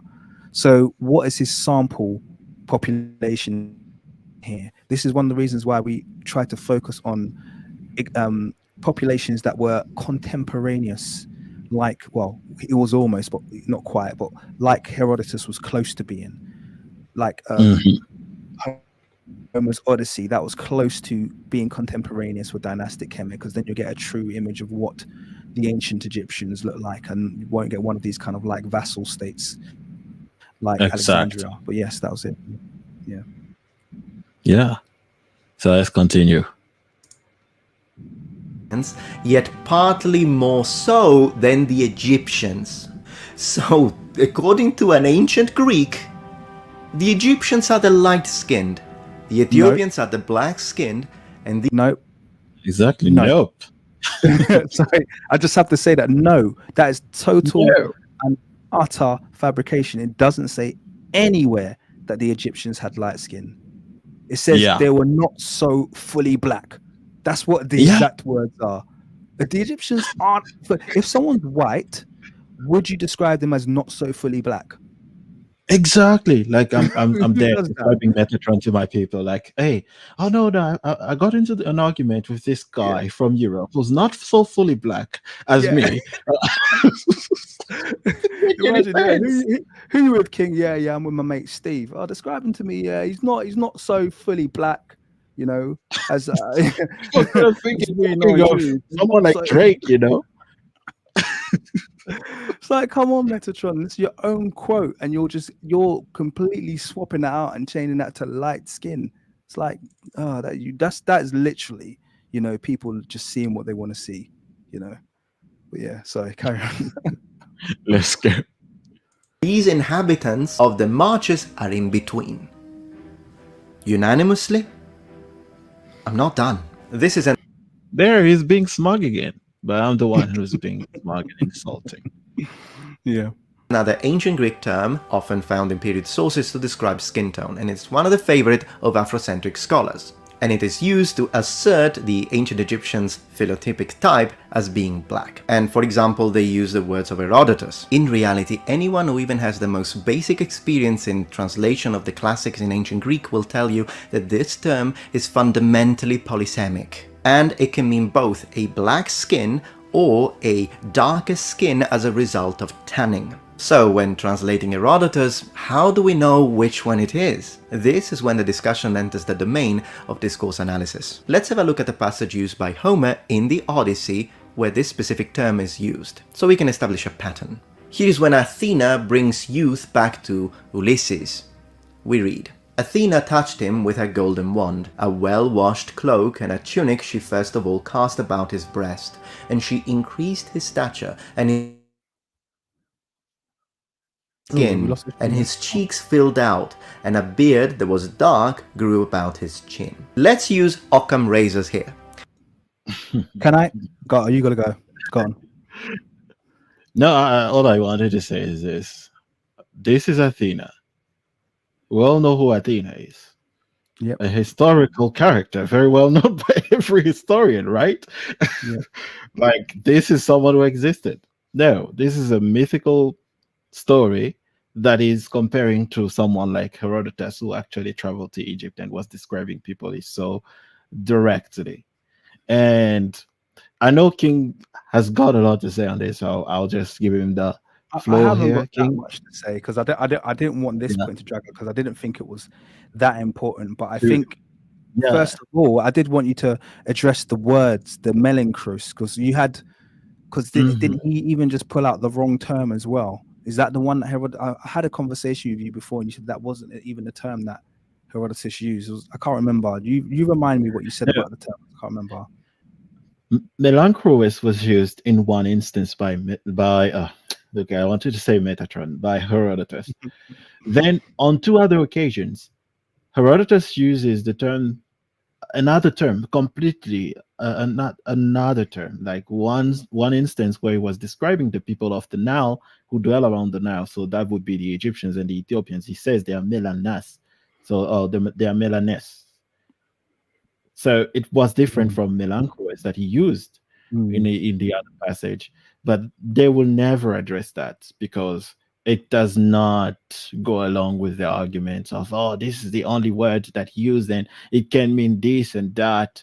It can mean black, as he said, but Herodotus used another term somewhere when he was referring to the Egyptians, and he said they were black, Yes. and it was translated as that so many times by so many authors. I've not seen even one author going under that section to say that it's another term. It's only this section that he's addressing that is a bit problematic to certain scholars who don't wanna, because it's quite direct. Like, they are black with woolly hair. You don't get more black than that, right? You're black with woolly hair. You black. So That's yeah. good, and I think it's important that you raise that point because I don't want him to get away with that deception. But also on the point that he's just raised here, I'm not going to go into this one in too much depth, but he speaks about Athena. Now, first of all, Athena is a god that many scholars believe the Greeks borrowed directly from ancient Kemet. So they borrowed the god Neat, who was a Tanite god. So in that essence would have been a black goddess that they borrowed from Kemet. Now, that aside, what he's failed to tell in this story is that when Athena was returning Ulysses to his youth, she had actually been the one who had put a disguise upon him. So the reason that he was old and aged was not because he just became old and then Athena came along and said, oh, I'm going to make you young again. That's not the story. The story is that Athena needed him to be in a disguise. So she took this young, and my point being, Ulysses could have been black. So this might in every way contradict what he's saying, because what she did, she took him as he was and she made everything opposite. So let me just quickly read the quote out to you. And she says, but come, I will make you unknown to all mortals. So this is Athena speaking, the point that he missed out since he likes to be Mr. Context. But come, I will make you unknown to all mortals. I will wrinkle the supple skin in your supple limbs and destroy the flaxen hair from your head and clothe you in a ragged garment, such that one would feel strong repugnance to see an old man clothed in that way. And I will dim your two eyes that were before so beautiful, that you may appear mean in the sight of suitors and your wife and your son, whom you did leave in your living rooms. So the point being is Athena has taken this young, strapping, we could say black, but I'm not going to say black, let's say melanated man, and she's flip Mhm. reversed him. She's made him old, she's made him weak, she's made him ugly, and she's changed the color of his skin to put him in the disguise. And then when it gets to the quote that you're reading here, that's when it gets to the point in the story where Athena is removing that disguise from him. It wasn't just a case of making him younger. Now, it's important for me to state that so that you have the full context of the story that Metatron is given that he's refused to give you. So he refused to mention the fact that he was in a disguise. And what better way to disguise a person than to change the color of their skin? Yeah, But yeah, to make that's them that really. I'm completely gonna different. leave that there. Amazing, amazing. Yeah. So I'm the one being deceptive again. Let's Mm. carry on. Do you think that in this case this word is specifically meaning that Athena changed Ulysses' ethnicity and turned him from a Greek into a black African? Or should Yeah, because she's a god. She can do anything. Exactly. But you've She's a made it god. sound stupid because he's left out the context of the story is that she wasn't restoring his youth. She was removing a disguise that she had placed on him. Carry on. Exactly. So, like, you think she's transforming? Yeah, because they got superpowers, bro. Like Yeah, and that's Zeus exactly what transformed the himself story's into about. her. Ooh. Oh, this point. we read it within the cultural context of ancient Greece and understand it or interpret it as, no, he's returning a darker complexion, a youthful tan to a man who was now old, spent most of his time indoor, and therefore his skin had become whiter. Well, considering the fact that we know that the Greeks Wait, this is his description of the story. It's completely different. Out of it's completely Yep. different from what you just read. Athena was giving a disguise to this man, Yep. and she made him old and pale looking, and then she transformed it back. But he's like, no, the man had become old, and what? Yeah. So he's Anyway, quite clearly lying here, which is I didn't want to say it, but that sounds to me like a bit of a lie that he's telling his audience there. He's not, and he's trusting in the fact that his audience aren't going to check up on this stuff. And I've got a few more for yeah, him coming that way as well. But let's carry on mm, anyway. let's carry on. attributed a tan to youth and a very pale skin to old age, it's no-brainer. This is just one example of the relation between language use and the wider socio-cultural structures which you do not seem to take into consideration. Ever.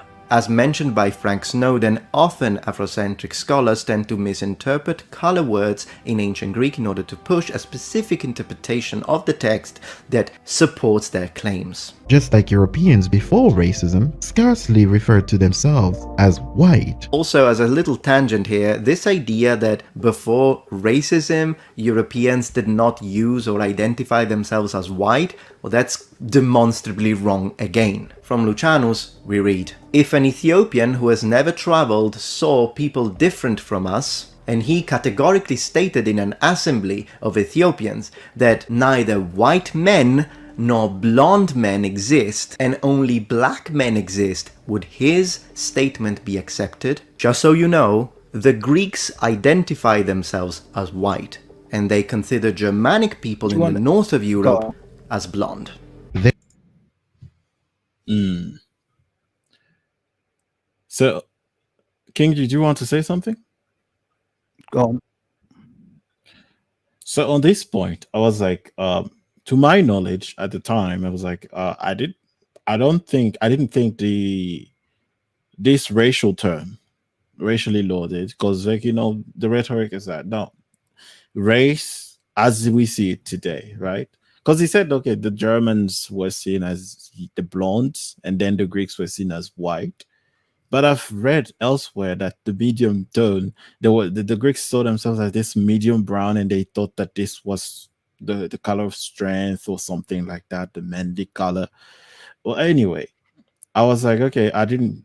Okay, if you said He's so, that racializing tones. yeah, it is Sorry, racializing term. can you hear me? Yeah, I can hear you. I can hear you. Sorry, yeah, my internet might have gone a bit slow. Apologies for that. I was going to say he's racializing terms which aren't racialized in their context. So first of all, I've got a massive issue with his use of the word blonde there, because even blonde is a word that wasn't in English dictionaries 200 years ago. So when it talks to and people in the ancient world were never described by the color of their hair. That is not a trend, okay? And I will challenge Metatron on that. Even in ancient Greece, they will never describe people using the color of their hair. They won't say, "Oh, he's a blonde." That's the modern thing. That's about 150 years old. But people say he's a blonde, he's a brunette, he's this, he's a that. They wouldn't do that. So those terms that he's used, I'm not sure what they mean, but they certainly don't mean what they mean in today's modern term. No one would have been described as a blonde. It's not an old term. It's not even a medieval term, let alone an ancient term. So I've got a huge issue with that. And also, you know, Mustafa Godala in his book Exiled Egyptians talks about the fact that the terms black and white in the ancient world were used considerably, okay, and they weren't absolute terms like he's already argued before. So on the one hand, he said, once again, no absolutes when we're talking about ancient literature, and then he's gone straight to saying, but they did define themselves as white. No, but you've just said no absolutes, so we can quite clearly define the use of that. We don't know the context of how white was being used. People in Nigeria, before contact with, or when not in contact with European races, the lighter people classify themselves as being white. It's not the same as the racial demarcation that he's making here. So there's, I don't even care what the Greeks classify themselves as.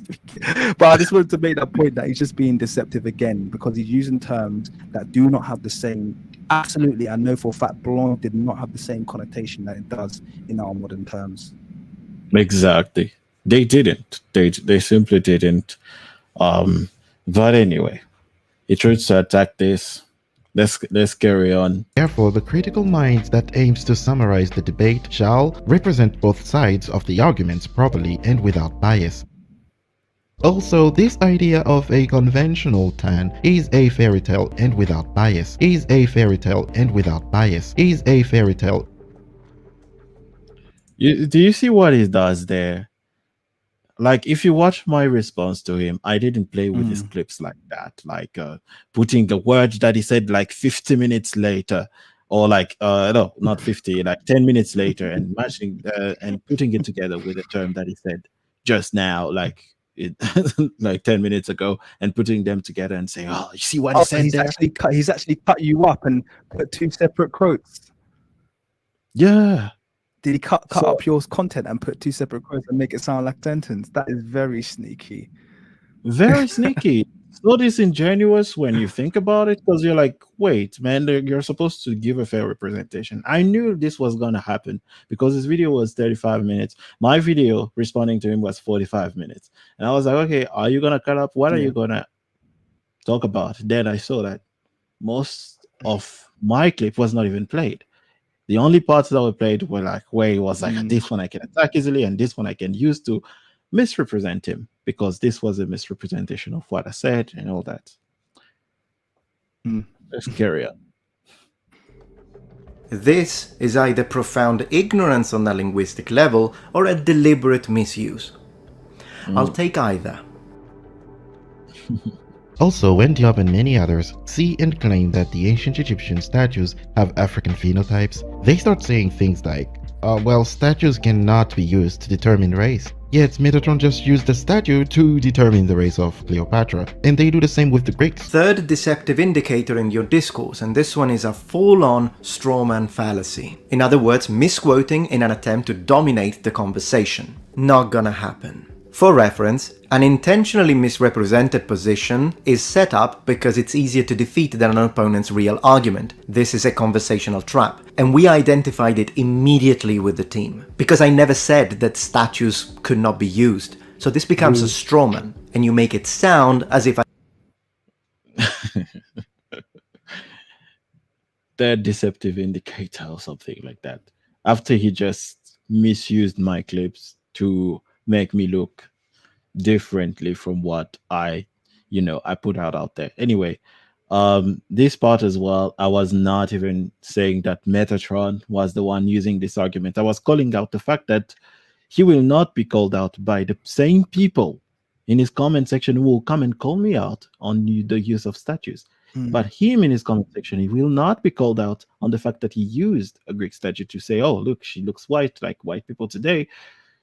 And I was calling out the double standard there. But he, of course, he went like, oh, you're strawmanning me. I don't use that argument. Yeah, but the people in your comment section, many of them do. Anyway, but they won't call him out on that. Should we continue? Or you have anything to say? Yeah, let's continue. Let's continue. Cool. I ascribe to that belief. In other words, you're trying to put me in what is called a logical fallacy of relevance. Namely, you want me to try and defend a point of view that I don't even hold. Nice try. Now, if you did this on purpose, it's a debacle, but once again, I'll give you the benefit of the doubt, maybe you misunderstood me. And on the topic of statues, of course I believe that statues from all cultures and all civilization can offer something that can be gleaned from, but it really is a case-by-case situation. And even ignoring the strawman section, when you try to frame it and say, well, you see, people have double standards because when it's statues of the Greeks, you use them to say, see, they're white, but when it's statues from the Egyptians, you say, that is not enough. We don't just have statues from the Greeks. We have literary descriptions, we have iconography, we have representations. They called themselves white. Does he not realize how much he's contradicted himself here? I don't know if he's deliberately being like, because not being funny, but every argument he's made about the Greeks, the literature, this, that, and the other, they called themselves white. But you know where we're going with this, literally, when the Egyptians called themselves black, you don't accept that. It's just like, yeah, you're like, no, they didn't. So I was like, okay, cool, they didn't. Isn't that? But when it's the Greeks, they called themselves white. And someone asked him, okay, Metatron, take the statues of Egypt and look at them and tell us what you see. He's never done that. No, he's never done that. That, in fact, that's the first time I've seen a proper statue. He was forced to put it on his video there, and he flashed up there really quickly. You saw Tutankhamun, obviously blackface, got about a 3 frame flash. if your monitor wasn't 60 hertz, you probably didn't see it. And there was someone who did a video going over Metatron's shift in content, right? How he's been making more and more right-wing pandering content. The guy actually had a whole section about my response video to Metatrons on Egypt, right? He was like, KueliMika did bring up some interesting statues that he hadn't seen before, right? That it was like that those were statues with clearly black features, like dark skin, all the features that are typically associated with black people. But of course, unfortunately, the guy has taken down his video since Metatron's response to me. He took it down. I was like, okay, I don't know. But I just found that interesting because he flashed it out. Yeah, like whenever a topic is, he can't really attack it. He just goes over it quickly, like like later on in this video when he addresses your point. Yeah. He just went over it quickly because he was like, okay, this I can't get out of it. I can see Africa. Sorry, go on. Let's go anyway. Let's go. I wish the Egyptians called themselves black. I know you think they did, but they didn't, as we'll see on the next section. Mhm. The land known as Kemet, that is ancient Egypt's real name, Kemet, that is ancient Egypt. I have a plethora of problems with your fixation of the word Kemet, which is also a common trait among Afrocentrists. Now, I myself have used the word Kemet on occasion. Fixation. It's not that the word is wrong. Mhm. Why do you have? I'm a sorry, problem do you with have it? a fixation with the word Kemet? I haven't seen you have a fixation with the word Kemet. I think you've mentioned it probably like once. I wouldn't classify that as a fixation, sorry. No, Just I wanted to think you point watched that video where I was like, I'm gonna refer to like in the video about the history, the true history of Kemet, of ancient Egypt. So I was like, I'm gonna refer to it as Kemet. So it's a way to refer to Hmm. the real history, to what I think is the factual history of the region. But it wasn't like, no, Mhm. you should call it Kemet. Everybody should call it Kemet. Like, no, I wasn't even arguing for that. I was like, if you want to call it ancient Egypt, call it, man. Like, I don't care. Mm. It's when you do what you want to do, But I was like, I'm gonna call it Kemet more and more. I'm gonna try to call it Kemet more and more. And I don't even know why Yeah. you have a problem. Like, why Metatron would have a problem with it. Like, it's just me choosing to call, say for example, China. I I whenever I speak English, I prefer to call it Zhongguo instead of China. I would rather refer to Mm. it as the natives. And I'm not saying It's a everybody native should name. do it. I'm just like, just gonna be like, I'm gonna try to use the native name, which is what, for example, the Chinese forced everyone to do for their capital city, Beijing. Right? They were like, no, it's not Peking, it's Beijing. You're gonna use Beijing, the native name. So Yeah. we're like, cool. So, uh, let's carry on. Wrong, but fixating on it has zero linguistic standing. Let me elaborate. First and foremost, do you always use the correct and appropriate term for describing a nation? Do you say Japan? Wrong, it's Nihon. Do you say China? Wrong, it's Zhongguo. Do you say Germany? Wrong, it's Deutschland. Also, for reference, linguistically speaking, ancient Egyptian is an Afro-Asiatic language, and it does not have, for as much as we understand, Southern African origins. King, do you have anything to say on that one? Wait, It's Oh man, no, let him go because I'm gonna address the fullness of his argument here. I do want to address yeah, it. let's just Let it let's roll. just lay it for the people. have, for as much as we understand, Southern African origins. It's Kamito-Semitic. Geographically, Asia is physically connected to Africa, which is something that people seem to forget. Also, when you say Kemet, you're using the so-called E of convention used by Egyptologists when they don't know how to vocalize consonants. But the fact that archaeologists use it doesn't mean that that's the correct way to pronounce it. They're archaeologists, not linguists. I never said it was the correct way to pronounce it. I was just using the convention, which is what everybody does. Like whenever they pronounce ancient Egyptian words or something like that, Oh, I my never. internet. This guy. And also like, what was the other thing? Like, oh no, you're using the E of convention and all that. I was like, man, it's not. I'm not saying it's for linguistic accuracy. But anyway. And the term Kemet, like, or Let him Kemt, finish. is Well, the actual term they use. King, you still there with us? I am, but my internet's a bit sloppy, so I think I might be a few steps behind you. Oh, I don't okay, even know okay, if you're okay. getting this right now. Don't know what's going. Yeah, I'm getting Sorry, yeah, it's gone boxy, so I didn't even get any of what you said before. I didn't get any of it. My internet's gone a bit. I hope it jumps back. Just carry on. I think it should jump back. Oh, okay. Let me. Did you like? You mean the video, right? No, it's my internet. Yeah, just it's not. It's nothing. I don't think it's anything to do with you. Maybe I'll try connecting to a different thingy actually. My internet, so I might like switch off for like a second or two. Sorry about this. No Okay, problem. I've connected No to problem. a different internet connection now, so I should be fine. How do I sound? Oh, yeah, you sound good now. You sound good. Okay, cool. I think we're good to go. All right. So yeah, I was just addressing the point about the fact that he said that, oh no, if you want linguistic accuracy, you shouldn't be using the conventional that the Egyptologists put, right? And I was like, I don't care about linguistic accuracy. I'm not a linguist. I just use the conventional term, which refers to an actual term the ancient Egyptians were using for their land, which is Kemt.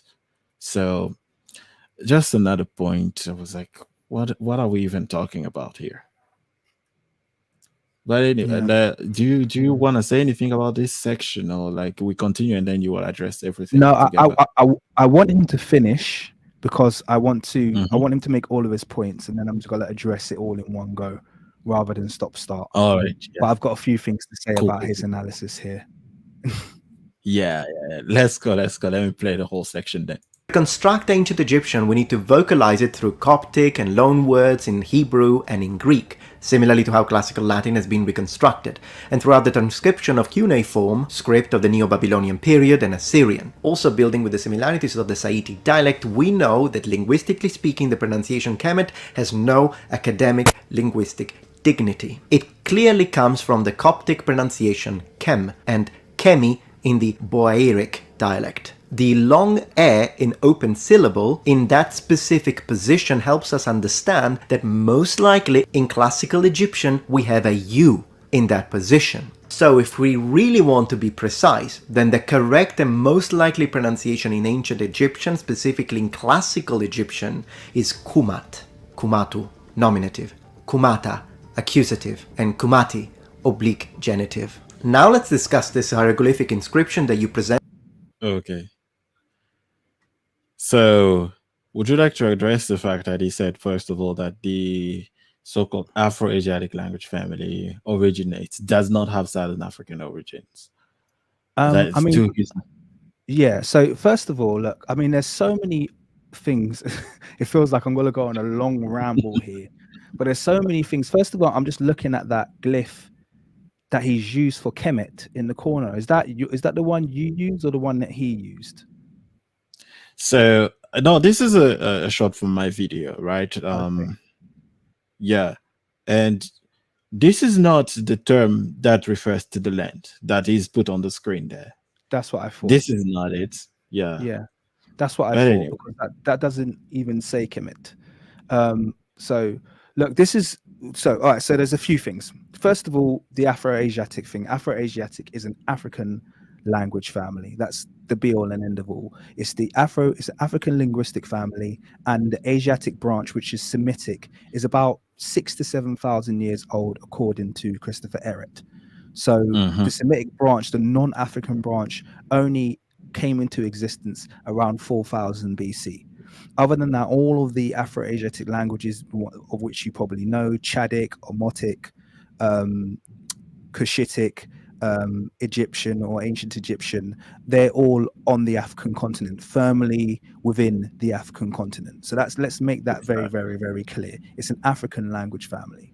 Now, secondly, when it comes to his breakdown of the word Kemet, I've got massive issues with the way that he said that it sounded out. Okay, when it comes to ancient Egyptian, and I'm just gonna say this kind of like briefly, when it comes to translating hieroglyphics, there are three kinds of hieroglyphics. Okay, there are pictographs, which are literal things. So if it's like literally a picture of a bird, and the word means bird, that's a pictograph, where it's literally like a picture of a thing. There are ideographs, where you are communicating an idea through something. So you might have a picture of a hippo, and that communicates the idea that you're saying that something is heavy. And then there are actual phonetics, and this is what we're most familiar with. So this is where a glyph or a picture is used to give you the sound of a word. Okay, so I'm just gonna that's just a very, very quick brief breakdown. Now I want to just quickly bear with me. I'm going to turn my camera on because I just want to quickly share the word Kemet and just show how he's being a little bit kind of like incorrect / deceptive here. So No. sorry, let me just turn my camera on. really quickly. Cool. So I hope that you can All see right. that really quickly. Let's pull this up. So there's the word Kemet. Okay. So Kemet is made up of essentially these three glyphs here. So that one gives us the K sound. This one over here, the owl, gives us the M sound. Now this is a phonetic glyph. And it's not it's a syllabic glyph. So when I say syllabic, it's not like an alphabet glyph where it just gives you the it actually gives you the full M sound. So this glyph always means M in the ancient Kemetic language. It always means M unless it's coupled with a sound before it that already has a vowel. When there's no vowel in the sound before it, like the K here that we get from the charred piece of coal, we have K, M, and then this glyph over here gives us the T sound. So Kempt, like you said there, absolutely correctly, Kempt. Okay, and that means the black land. Now the glyph afterwards, this one over here, this is the determinative. Okay, so this tells us what this word is. Now, just to be clear, because Metatron's about to make a point and I want the audience to be clear, when it comes to determinatives in the ancient Kemetic language, they're always ideographs, i.e. they're always glyphs that convey a context or they convey a meaning.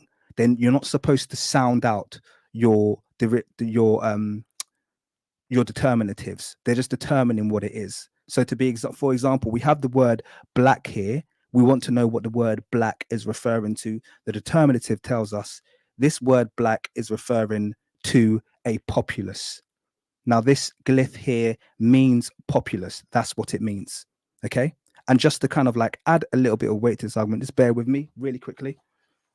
Sorry, I hope I haven't lost everyone. I just want to kind of go over that really quickly because this is really important, because this is one of those recurring arguments that actually really does my head in. So I'm just going to pull out another book really quickly. Sorry. We'll do this as quick as possible. So here is a list of determinatives as classified. I'm just turning it sideways so I can fit it in my little box. Here is a list of determinatives as classified by Wallace Budge. Yeah, Wallace Budge. And if you can see here, I want to show something to everyone really quickly. We have a determinative for earth and land. Okay, so if we were talking about the soil, we would have used one of these two determinatives. These give us the determinatives for earth, land, or soil. Okay, and if we switch over to the one that we're familiar with, which is this one here, okay, you can see that this determinative always means village, town, or city, i.e. a populated area. So the word Kemet is determined by the cross determinative, which basically says it's referring to a town or a city. Now, the thing about determinatives really quickly is that you don't need to sound them out.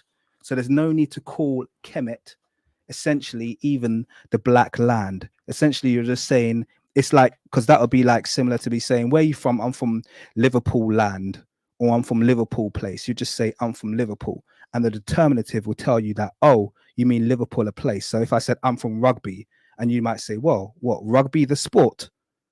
No, not Rugby the sport, Rugby the place. But I'd know that by the determinative that came afterwards. So Kemet means black or, you know, black place, but essentially it means black. There's no, you know, there's no question marks here. And also the determinative, which he said is in the wrong place, is in exactly the right place. The thing about Metatron is he doesn't know what a determinative is. He thinks that a determinative is the word black. And we know the word black is not determinative because that's been sounded out syllabically by the glyphs that came before it. And determinatives are always ideographs. They tell you what something is. Okay, so this is what I just want to clarify. And one of the reasons why I kind of went into this argument with a bit of detail is because there's another term that you guys might have heard, and that's deshret. Have you heard that, KueliMika? Have you heard someone mention deshret before? Yeah, I've heard it mentioned. Yeah, and they say, oh, the red land, you know, we have deshret, which is the red land, which is like the same as Kemet. Let me just quickly clarify that for everybody watching, because it's really important. So here's the word deshret or teshret. I'm just going to pull it up here. So here it is, the red land, teshret, and I just want to show everyone the determinative. So we've got the red land here, and the determinative is this one over here. And this determinative means hilly place or valleys, okay? Or basically expanse of land. It doesn't mean population. So the word deshret or teshret, as it's being pronounced here, that's the same word, deshret, the red land, the desert, okay, has got nothing to do with a population. So when people make that, oh, it's deshret, Kemet means black land and deshret means red land. No, Kemet means black population, black city, okay, a place, a black place filled with people. This means literally red land, red mountains, red valleys. That's what this means. So there's two completely different determinatives being used. They never use the population or the city or the village determinative for Deshret. It's just the general name for desert around them. So I just wanted to make that really clear. It's kind of important because I think people might hear these arguments and think they've got some strength. And I always like to be quite thorough. So that's it. I just wanted to go into that. I know that was a bit of a long one, but that's my kind of that's my kind of breakdown of Kemet. And yeah, I hope that's it really. Yeah. Excellent presentation, man. Well, I actually learned something. Like, yeah, the desert thing is really important because if it was the red land, as you said, and black land, it would have been using the same determinative, which they don't, and which he doesn't break it down in his video because um he it does, which surprised me because this is a person that came with three Egyptologists, I think, or that I don't know. There was an Egyptologist, a Yeah. PhD Egyptologist in his team, and they failed to break it down the way you just brilliantly did here with dictionaries. Like these dictionaries are available. Like Yeah. he could have done it easily to show his people, like this is At what we do, you know this Yeah. is what these things mean. And for example, and I also wanted to point out something here with this term we put on the screen, right? As you said, this is the chem, right? And the half circle here is the t. Is the t, yeah. But he's Yeah. missed out And the then M there, yeah. yeah, and then as you said, this is the determinative, the ideogram, which is Yeah. not supposed to be sounded out. And this, any scholar agrees that this is chemt, again another form of saying chemet, which Diop found in again, what was that? Diop found it in an hymn to Okay. Sesostris. So there Yeah. were here the ideogram is clearly referring to people, many Yeah. people. So how would we describe that? How would we define this? It's literally chem, which means black as we saw, and the t here, Diop said it's for the feminine, right? Absolutely. Yeah. And then the And then determinative there with the man and the woman with the oh, three stripes, the three stripes at the bottom zero black. essentially mean plural. So yeah, and the determinative's Yeah, in exactly the right place. exactly. So there's like black people.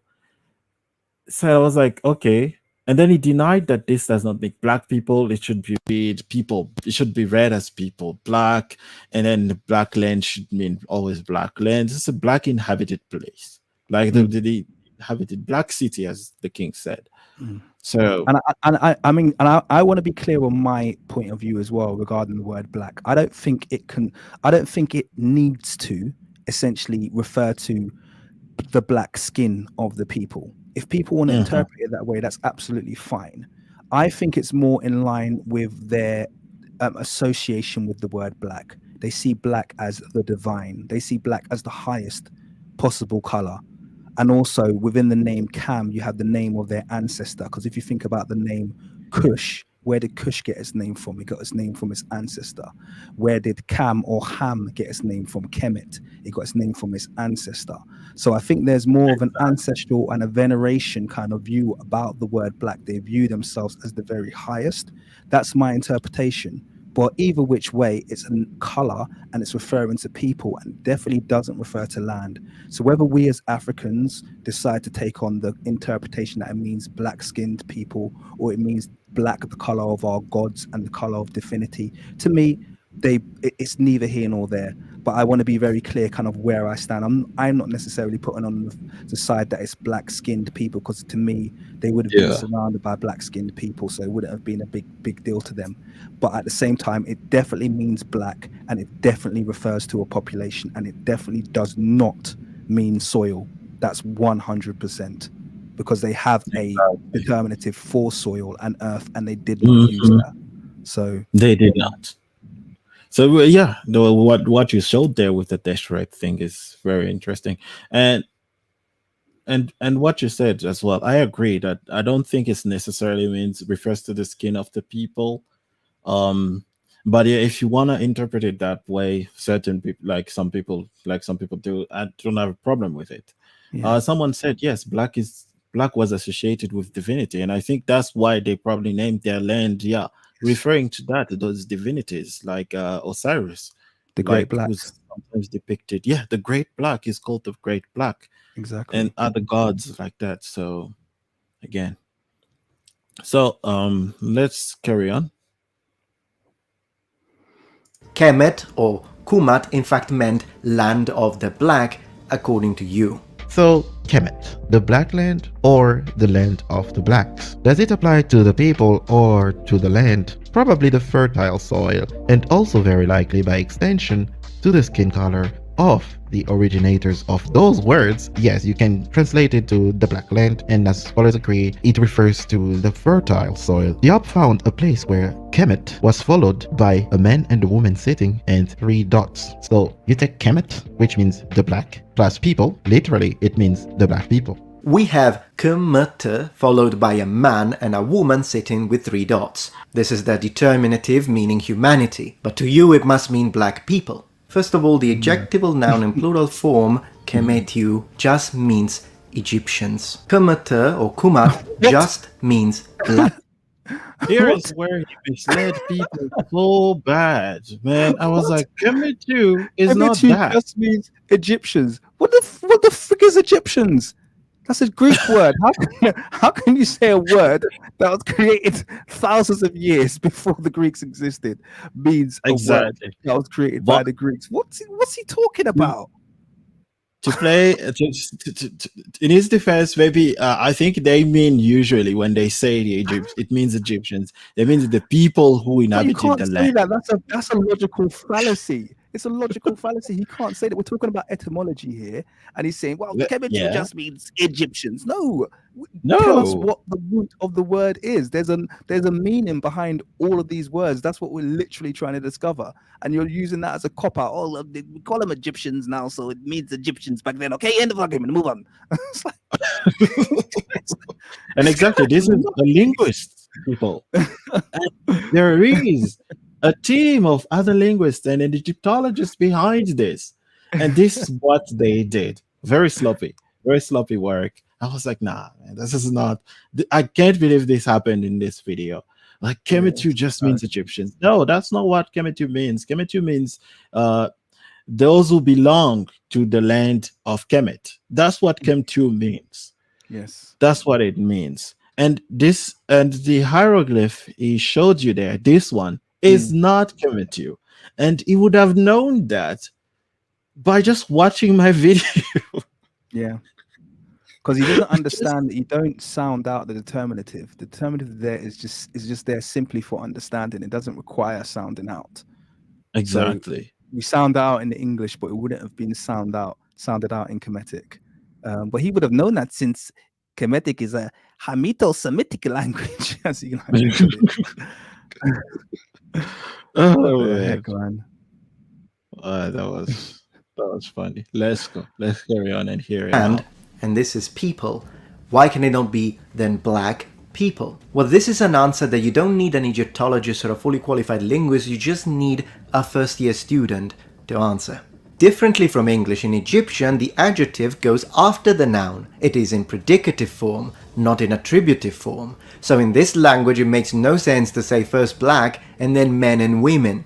If they wanted to say black people, they would write it the other way around. People black. Wrong. And it just so happens that my language, Italian... Wrong. He doesn't understand how determinatives work. That's not how the ancient Kemetic language works. He just literally made that up. The And I whole point exposed of him on that. determinatives. Sorry, go on. I just wanted to say I exposed him on that because he wouldn't say that about the Kempt that is with the determinative for city, you know, as we Yeah, showed. He would say this is the black land, yeah. but they didn't say land black. Why are you translating it as the black land? Huh? Because he doesn't. It's exactly the same format. He literally does not understand how determinatives work. That is a very specific determinatives, which means a population of men and women, plural. So the three dots mean Exactly. plural, and then you have the man and the woman. So it basically means a population of, a large population of men and women. It's absolutely a determinative. You don't sound it out. Like I said, a determinative is always an ideograph. So you don't sit there sounding out the sound for man, woman, and the three dots. It's just there so that you understand the context of what's being communicated. Hmm. For Oh, example, if you sorry, can, as you can see on the screen I've lost there, the picture. We've lost the picture, on the screen. the picture. Yeah, it's disappeared. The video. Oh, Oh, are you about to share something?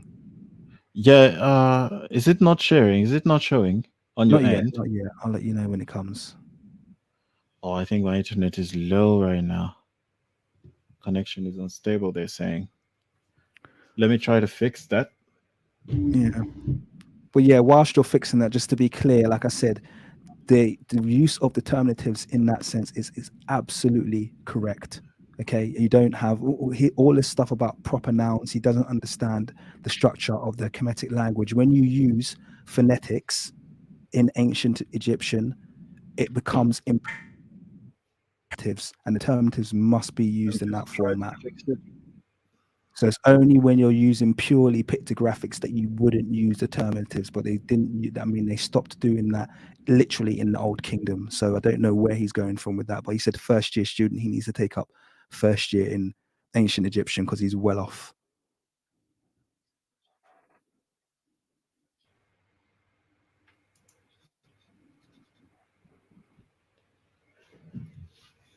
I got your screen now. It's there now. We're there.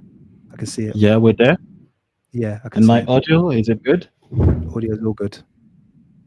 All right, cool. So I just wanted to show people this, right? This is what he failed to show his audience by doing a comparison. This is the term he says no. If they wanted to read it as the black land, they would have written it the other way around. So the determinative would have been in front, right? Did he just go to? But Did he just really just go to Wikipedia? I think he just went to Wikipedia. I think that's what he did. Sorry. Go on. So carry on. yeah, because it's just there. That's where they have at least the pictograms. Like it's well, it's like they have the pictures. So I don't have the dictionary, right? So that these are there, right? These you can just compare these two. They're written in the same form. So this one they accept that it's the black land. So black, then followed by the terminative land. So they say black land. But this one they refuse, followed by the terminative plural collective of people. So black, collective of people, black people. They refuse that. They say, no, you can't say that. It doesn't work like that. I was like, okay, it's okay. It's okay, Metatron. Anyway. Yeah, he doesn't. I mean, it's fun just let him ramble on, keep talking about proper nouns and whatnot. It's hilarious. All right, let's go. Exact same way. In the majority of cases, the adjective follows the noun. It's after the noun, and it will make no sense to say, in fact, just like in English, black people. The ancient Egyptians would have said people black, but they don't. When you say this means black people, you're not doing linguistics. You're doing politics. We can both agree with the fact that when we look at artistic representation, men tend to have in general a darker skin tone and women tend to have a lighter skin tone. And of course, Sorry, there are can the we just occasional pause men that quickly? have more of a... Just pause quickly. Sorry, I'm not gonna let him get up with flashing up Rahotep and Nofret and think I'm not gonna say anything. There's absolutely no way. Yeah, those are two of the fakest artifacts in ancient Egyptian history. Those are supposed to be Old Kingdom, and it's just like I tell everybody else who believes in them. If you believe in Nefertiti bust is real, I've given anyone the challenge. Find me any piece of artwork from the New Kingdom in comparable condition, and I will retract my argument that Mm-hmm. it's not real. And I give you the same thing argument for Rahotep and Nofret. All I ask you is to find me a single piece of artwork that is in comparable condition, that is full color, you know, hasn't faded over time, and I will retract my statement. I literally did a live stream yesterday that proved that Nofret's crown was fake because that she has a floral rosetted crown diadem, which is a actually a Cypriot crown. Okay, that was established like 2,500 years later. Yeah, in the islands of the Mycene, that's where you first see that floral diadem. There's no other representation of her crown. You see that floral diadem, she's supposed to be a princess. There's no other representation of that crown in ancient Kemet's history. Nowhere does anyone ever wear that floral diadem. It's literally they've mixed up their ancient history with their classic history, and someone just come along and said, "Oh yeah, I've seen one of these," and painted that on her head. They have painted cartouches that are not carved in to their thrones, which is Yeah. and somehow they've preserved those painted cartouches. Not only are painted into their throne, they've perfectly preserved, perfect white and black after 5,000 years. 5,000 years, and they've got perfectly preserved hieroglyphics painted on. Show me a single piece of artwork, not even just Old Kingdom, Old, Middle, or New Kingdom, that is preserved that well. These are not even good fakes because they didn't have the courtesy to even, you know, to even like massage our egos by attempting to age them physically. Her dress is literally lily white, like it was painted yesterday. No signs of aging whatsoever. These two are a joke, absolutely a joke. Seriously, sorry, that's Yeah. my. And to point out on what King was talking about, do you see what King was talking about? This is a real one. Do you see how it's carved in? But for no fret, you don't see the same thing. It's literally just they just wrote It's with the only paint. one. This is what these are Shall working. I give you another joke? So really quickly, sorry to cut you off here, but shall I give you another joke here? Oh, So yeah. the oldest example of writing with a pen, yeah, the oldest example of Mhm. writing with a pen, I believe, dates to the Middle Kingdom and the first use of papyrus. Before then, everything's carved. Yeah. So the oldest Yeah. example of writing with papyrus or writing with a pen is in the old king. Sorry, is in the Middle Kingdom. Okay, when the Egyptians first started using papyrus, except for the statue of Nofret and Rahotep, which is an older example of Yeah. writing. Is literally the oldest example of writing because they don't do that in any other statue. They haven't carved the hieroglyphs; they've painted them on. So that is literally in. If that was accepted as being true, that would be in in our record books as the oldest example of writing. But guess what? It's not, That's it. because they know it's not genuine. They know it's not genuine. That's the oldest example of writing with a pen. So yeah, Wow. sorry. Yeah. Great points. There you go. Let's listen to Metatron. Let's carry General, on. the population had a bit of a lighter skin tone. They weren't white, but they had a lighter skin tone, and then this skin tone becomes darker because men tend to work the fields, whereas women don't. To you, specifically, this is a fantasy. The intellect They love these arguments, don't they? I was like, it's a fantasy because you don't have any writing from Egypt that says this is what they were representing. And in the country, when you really observe the paintings from everywhere, you do tend to see that there's plenty of women who are represented with the brown skin that Metatron is denying that they were represented with. There's And too many. it goes out. Too many, too many. It's There's too just too many. many. Queen. Tomb of Fury, Tomb of Nebumun. I was shown a live stream yesterday. Another one that I found in Berlin, Tomb of Usa. Mhm. So many of them. In fact, most of them, you'll see the women depicted in the same brown tone as the men. The same brown tone as the men. Exactly. Sometimes slight nuances because obviously they're being accurate. You know, my Yeah. wife is slightly lighter skinned than I am. We're both black.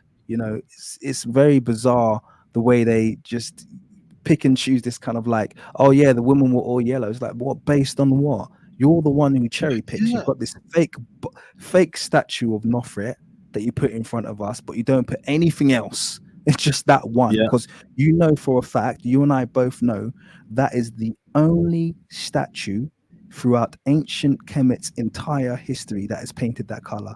The only one.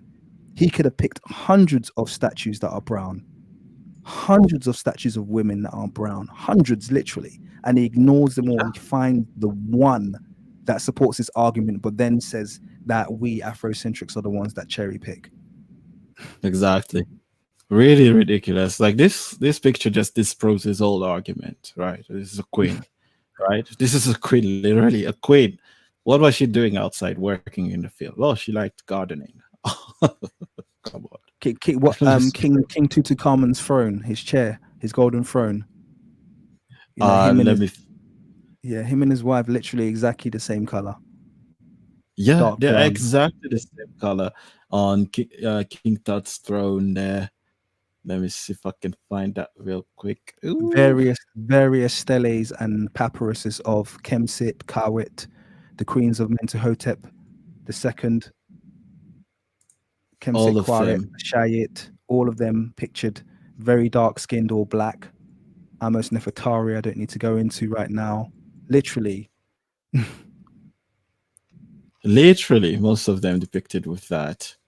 That one I have to go on the It's funny, internet. whilst you're finding that, it's funny, I did a video the other day about Queen T, and we know Queen T has got numerous depictions picturing her as a obviously the black African queen that she was. It's not just the bust. She's got numerous busts, loads of them, and they're all very consistent with the way she looks. And I had someone trying to debunk my Queen T video, and you know what they found? They found a new kingdom. They found a new kingdom relief that was 200 years after her. So it was the 20th dynasty. Bear in mind, she's 18th dynasty. So 200 years after she had died. We both know that after pharaohs die and queens die, many of them who are great are then deified. Okay, so then they would be transferred into their deified form. So her being of the house of Heru, being Heteru, they would have depicted her in yellow to match Hathor's color. So they found this and they said, this is the true portrait of Queen T, and she was, as I said, depicted in the yellow color. But it was 200 years after her death. It wasn't a portrait. They ignored literally over 24 portraits of her in her life to choose one 200 years after her death and say that one's the true one. That's literally what their approach is, and that's kind of what Metatron's doing here. Like it's literally the principle of cherry picking. Exactly. Cherry picking. You said you can see there King Tut and his queen, the same thing. Let's carry on. I was getting to 2 hours now. Yeah. Let's How go. close are we? That more evidence is required to be deemed conclusive. These are theories. Since you are the one who said that it's important to evaluate and present both sides of the argument, well, you didn't. Also, I find it interesting that you say that we, people that don't agree with Afrocentric ideas, are blind. Because, I mean, you're trying so hard to prove that the word olive skin does not represent and does not work and does not match the color that we see in iconography. I'll let the people compare olive skin complexion with the skin complexion of the ancient Egyptian wall paintings. All right, cool. He said trying so hard to prove the word. Let's just be very clear. You used olive skin in here just as a comparative, but the word olive skin, which he emphasized there, doesn't appear anywhere in ancient Kemet. So this is not some ancient term or something that's been referred to historically. Yeah, Herodotus never mentioned anything about anyone being olive skinned. This is just one of those new words that people like Metatron and Eurocentrists cleave onto, but it has no meaning. You just use that as an example here, so I thought I'd just kind of like put that out there quickly. Yeah, because they like to point out that the modern Egyptians, a massive chunk of them are olive skinned, this pale skin, this, and so they're saying, oh, this is the comparison you should do with, and it's just stand of the version of the modern Egyptian. I was like, Hmm. Guys, really? Anyway, we've already debunked these ideas in so many lives and videos. Both King Yeah. and I have done this. In statues. They'll be the judge, provided that they have proper eyesight. So you probably have proper eyesight. So please judge properly with your eyes, not through blinkers. I would like to show you the coloration of Egyptian wall paintings and the actual coloration of olive skin that the Metatron is talking about. And then you show this to My man is sneaky. Do you see how he skipped the others?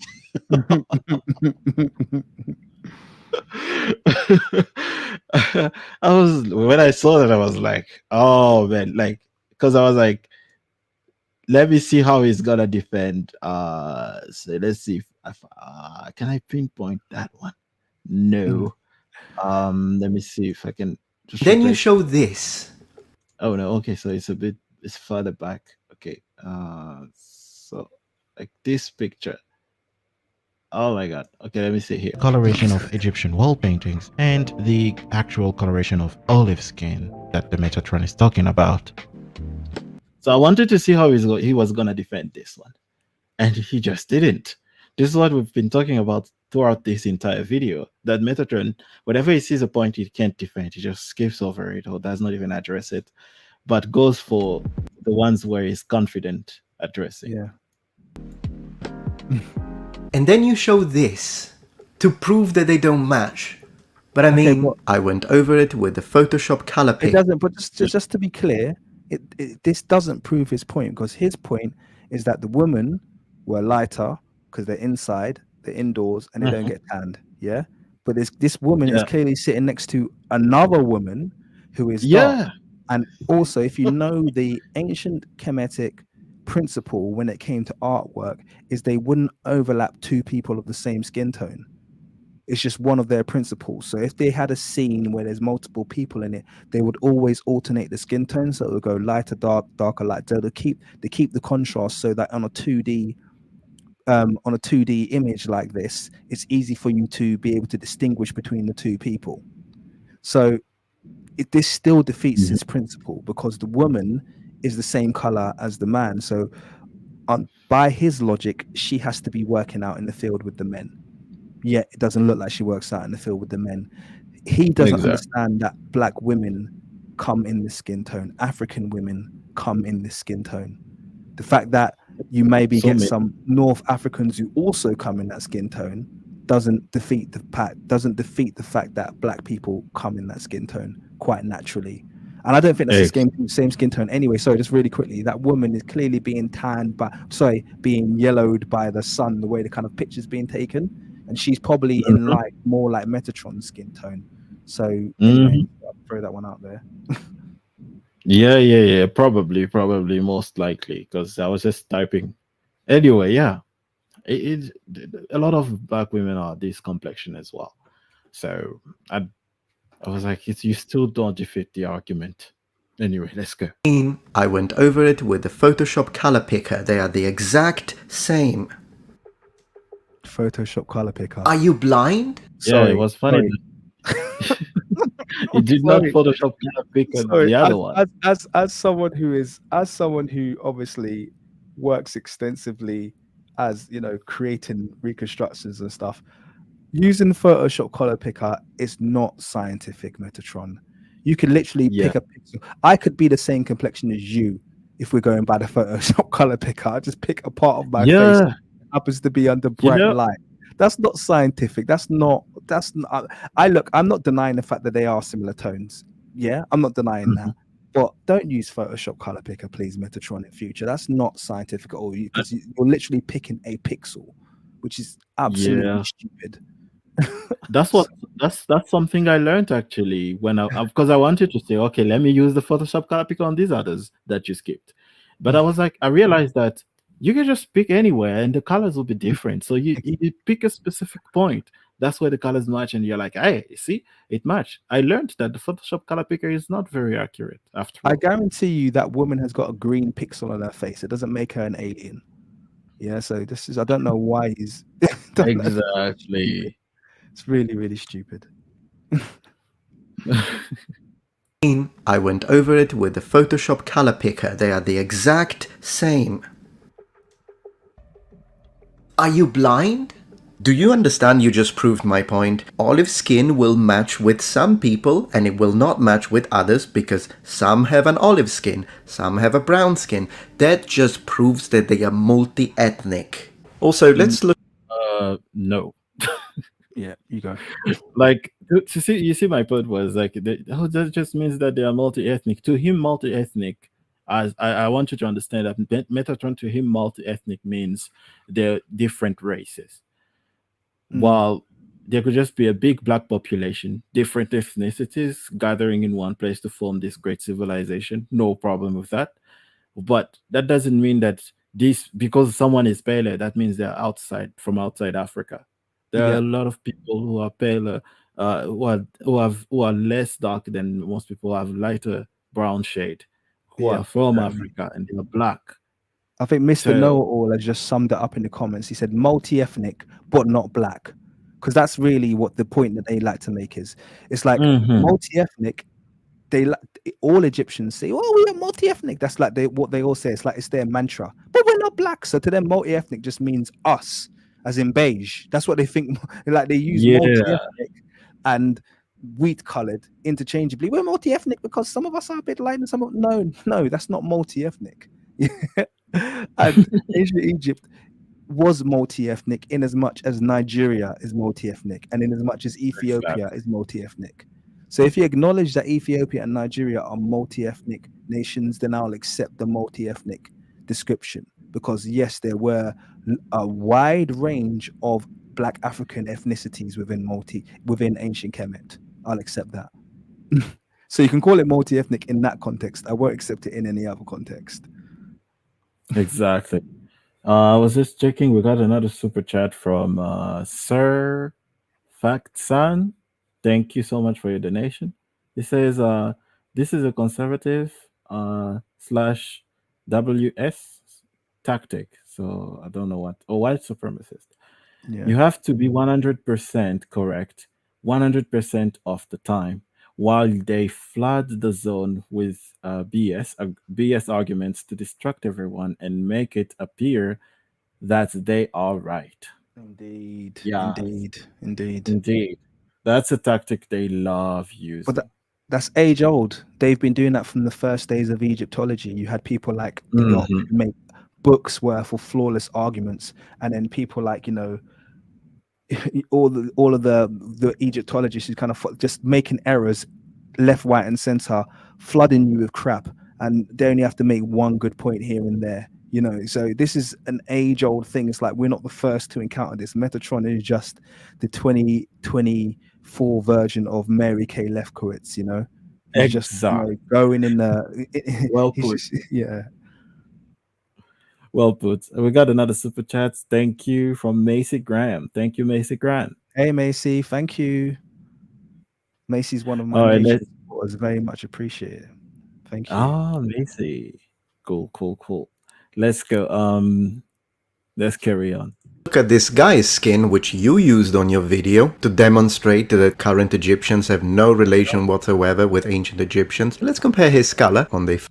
By the way, I never used this I never used this man's picture to say that they have no relation whatsoever, What as he said. what a liar. Did Another you use the deceptive picture at all, or did you make a different point?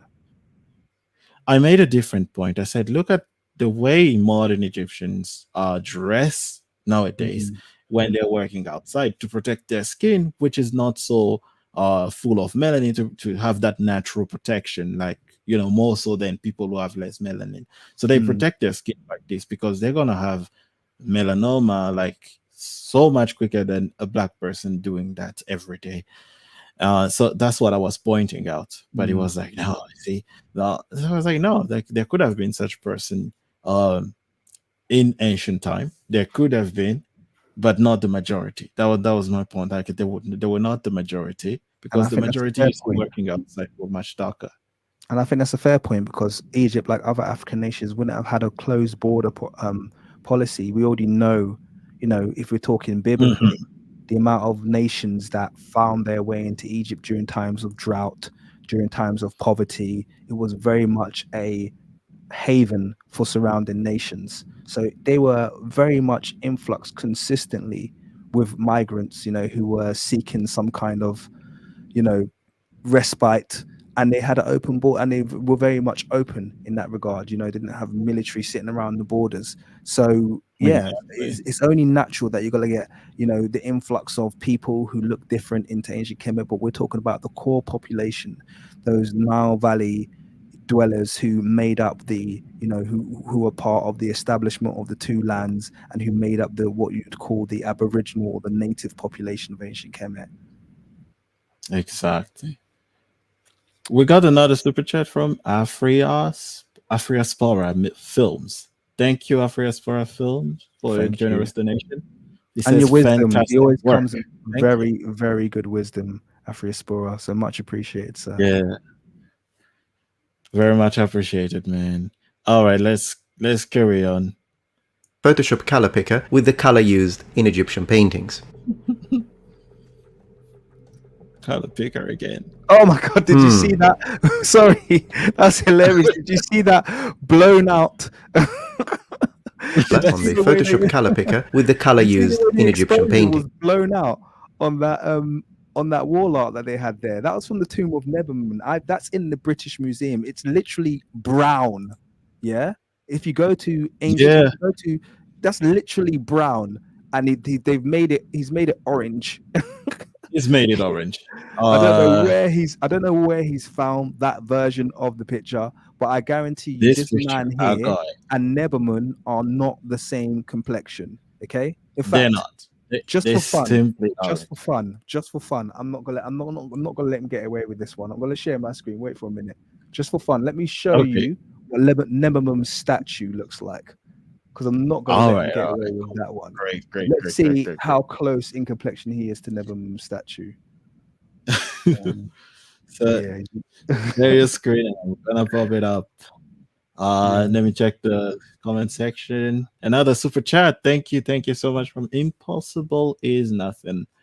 The Khoisan, oldest people in the world, literally have people that are the same tone as the light-skinned Kemetic paintings. What is Metatron on about? Exactly. A lot of the Khoisans have this lighter complexion. I think in your video of the reconstruction of Narmer, you pointed that out. You showed how this complexion was really, and the features as well of Narmer really showed Khoisan, typical Southern African type, like the Khoisan, the two-eyed mixture.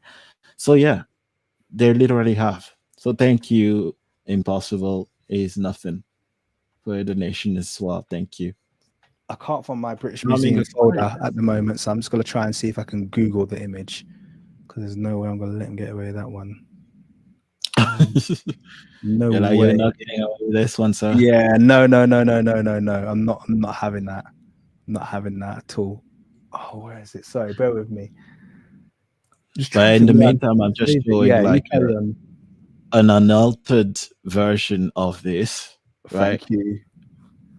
Thank you. An unaltered version of this picture is that one, where it's not orange as the one Metatron shows you. You can see. Look at the wife, for example. Look at the wife and his little girl down there. Do you see the complexions? Brown and brown all the way. More and more super chats. Thank you. I see Naturally High is in the comment section. Naturally High is a friend of mine, helping the channel. Thank you. Hi, Naturally High. My Egyptian friends was just telling me how much sunscreen and protection she needs when back home. See? That's what I was talking about. That was the point I was making with that picture of the farmer. Yes. We got another super chat. Yo, the King's Monologue, you are a genuine genius for the Kemet determinative lesson. Yeah. I agree with Thank you, you. man. I don't remember Diop even putting it like that. All due respect to the great ancestor. Thank you. But that was brilliantly Very explained. That was humbled. brilliantly explained. Thank you for the super chat, Kadir Albert. Thank you for the super chat from Tehuti Afar, the Africanity of ancient Egypt. Yeah. Are you referring to the Chris Eretz lesson? If that's the one, yeah, yeah, that was a great lesson. Loved it. Yes, yes. Have you found it, King? I haven't. It's really irritated me because I thought it would be in my life. This is a lesson that you must keep your stuff in logical places. Because I did the live stream walkthrough, and I have no idea where I've saved those images. I've only got Berlin Museum. Atlanta says literally Africans. True, Atlanta. Literally Africans. The term sub-Saharan is a Caucasoid. So this is Sela saying the term sub-Saharan is a Caucasoid scam to try to separate Egypt, Algeria, Morocco, etc., from the rest of the African continent. True, true that, Absolutely. true that. Absolutely. Absolutely. That's No, what I they can't. do. I think Separate all Africa. Metatron's gonna get away with it today though, because I can't find where I've saved my. Oh, actually, I Yeah. did save them on the desktop. One second, I might be able to find them. I've just remembered where I saved them. I think I just You lifted just it on remembered? my desktop somewhere. All right, all right. So maybe, no, not there. I think I created a folder literally right in the middle of my desktop. Yes, got it. All right, Found so it? Cool, cool, I cool, did. cool, cool. I All found right, it. share that.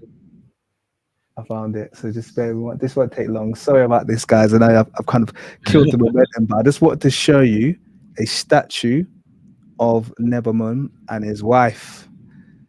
Yes, indeed. Okay, let me share my screen. So this is the person that Metatron is trying to say is the same complexion as my man, yeah? Will I quickly share the screen, yeah? Yeah, sure. Cool. It won't take me long. 1 second. I just want to flash this up and then I'll close it. There you go. So here's the statue of Nebamun. All right, let me put that on the screen. Oh, yeah, this one, I got it as well. There you go. Okay. So Statue of Nebamun. yeah, that's a statue of Nebamun in the British Museum. Yeah. So not quite the same as Metatron's example. And I'm sure with the Photoshop color picker, you might be able to get something close. But I think Of course, if you take the lighter parts there, you're gonna be like, in reality, that this is I told you. African couple. And look how yellow the woman is. Look at her yellow skin from staying indoors. Look how yellow it is. Mm-hmm. Yeah. We clearly see that. With you never win in the yellow wife. What a contrast. Yeah, it almost looks the same as Rahotep and Nofret, doesn't it? Just like basically the same. Exactly. Man. Metatron is onto something here. Look at that. Looks exactly like Rahotep and Nofret. All right. It's getting past 2 hours, so let's go. Yeah. Color pick that, Metatron. Yeah, by all means, please do. Gotta pick that. This is from your video. Only black people in this world can live there and work outside without protecting their skin because they have high melanin content that is already protecting their skin from the UV rays. There is no way a Eurasian people can live in Egypt and walk around bare chest and be fine with it. No. Look, an Asiatic person with no shirt on under the sun. Also, do you realize what is that picture? He's done that. That's Lepsius's reproduction of the tomb of Seti, isn't it? It is Lepsius, isn't it? It's a terrible. Like it. And he's popped it up on the screen. Like, you're supposed to be being thorough here, and you've used Lepsius's reproduction, which isn't even a facsimile. It's literally just a wild interpretation and looks nothing like the tomb of Seti. Looks nothing like it. And you're using it for this. I mean, this is Lefkowitz on crack, isn't it? It's crazy. This is not. It doesn't even look like a YouTube channel. What is this? This is a bad picture to use in this argument. Honestly, you could have used any other picture. This is not even an ancient He's Egyptian resorted to drawing. fakes. He's resorted to Oh, fakes. That's the thing. So this is how bad the argument's going. He's actually resorted to fakes. This is known that this is a very poor reproduction. You could just literally go yeah. to Tomb They actually Sesame. made a better one. Yeah. Somebody else actually made a better one, and they were far more darker than that.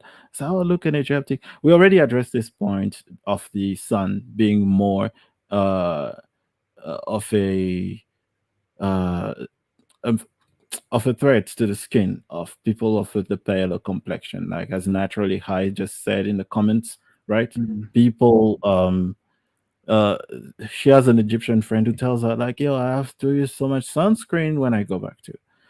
But do you hear your African friends saying that? I don't even know what sunscreen is. I've never used it.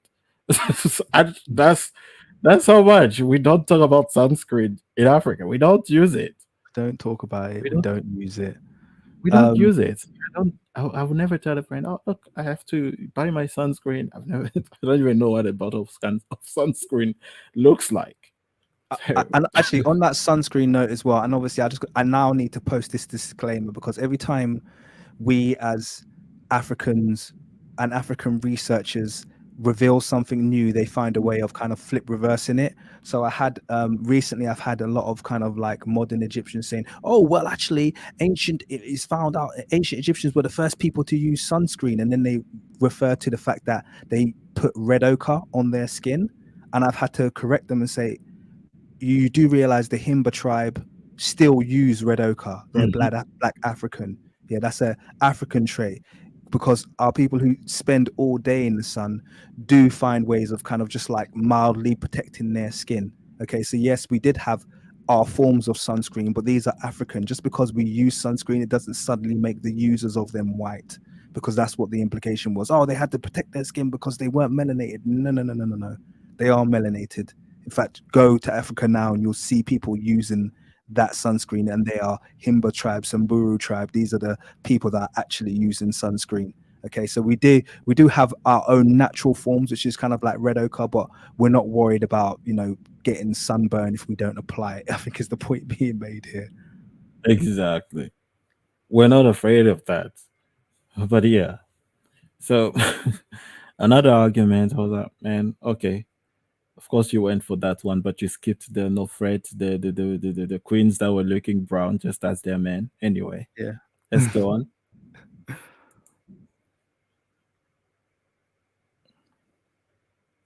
Sicilian. Our farmers are Europeans and work the fields, often without shirts on. This is ridiculous that only black people can survive this. And again, Sicily and Egypt have almost the same temperature. Egypt is a little hotter, I'll give you that, although it really depends on the day. Absolutely ridiculous. What's big ridiculous Is he trying? this is hotter than Egypt, man. Come on. But is he really making the argument here that we Europeans have always been, we can sit in the sun all day long, our shirts off, it's no problem. Egypt sun, no problem. Who are you trying to kid? Who are you trying to kid here, Metatron? You would not last 10 minutes in the height of an Egyptian summer. You literally wouldn't last 10 minutes. You'd You turn wouldn't. into a lobster. What's he on about? And you know what's funny? Because there's a cognitive dissonance and a comfortability that SPF has given a lot of Europeans, where they make these arguments. Oh, the ancient Egyptians were just really tan. I'm like, you do realize what happens to Europeans in the sun? You do realize that Europeans coined the term white man's grave for the African continent. They coined that term. They called it a white man's grave. Okay, that wasn't something that Africans said. They said it themselves because they realized we cannot survive on this continent. It's impossible for us to be out doing what these people do, and yet we parade ourselves around, walking around tribally. I like to use that word, tribally, like the ancient Egyptians, because the men wore nothing but skirts. Okay, this is called what you call tribal wear. I'm not offended by that word tribe because I grew up with it. I know some people say I shouldn't use it, but I'm not offended by it. They wore tribal wear. They're barefoot in the sun, letting it lick their back all day long. Yeah, that's what the ancient Egyptians did. They had the when you see them, it's just like seeing the Nubians, just like seeing all of the people, the tribes of Africa, Ethiopia, all those people, the same way they walk around in the sun. Yeah, you can't do that, Metatron. Don't kid yourself. Yeah, you're not. I'm not, and that's not me dissing you. That's just me giving you. I mean, I don't want you, Metatron, to go to Egypt and kill yourself trying to prove this point. So please do not, please do not follow this up with some kind of activity where I'm going to prove to KueliMika and King's Monologue that I can survive in the sun for a day. Don't do that, Metatron. Okay, it will not end well for you. Okay, Do not do it at home. Yeah. Don't try this at home. Don't try this at home. Leave the activity for Africans, please, for the love of God. Yeah. Yeah. Oh, we got a super chat from Nerd Large. He says, "Appreciate you two for the tag team action. Thank you. We appreciate you too. Keep up the great work of educating the African diaspora about our history Indeed. and debunking the foolishness." I love the We emphasis appreciate on our. our, yeah. Yes, I love the emphasis on our history. African history. So let's do the last segment, and we're gonna cut it short because it's getting to 3 hours almost. Okay. Yeah. So we're gonna do the last segment and see. Statement. A Mediterranean is not like an Irishman. Okay. That clearly depict African phenotypes. You also seem to operate under the assumption that the word African just equals black. That's incorrect. And since you mentioned that I have a lack of intellectual rigor and integrity, I'm expecting precision here, asserting an area's genetic continuity and ethnic base structure when it comes to a large continent like Africa. Sorry, King, are you there? I am. Yeah. I think I don't hear the audio of the video. Do you hear it? Okay. I can hear it. Yeah. The rest of you can hear it, so it's just me. That's weird. That is weird. I don't know why. It's just it was playing fine for me before you paused it. Okay, so is nonsensical. African is a person born in Africa. Full stop. African does not equate black. You have loads of people, Berber populations for example, that have been living in Africa for thousands of years and they are not black, but they are still African. For example, the Carthaginians we know were originally a Semitic people. Can I just address that term? Can I just address that regarding the Berber as well?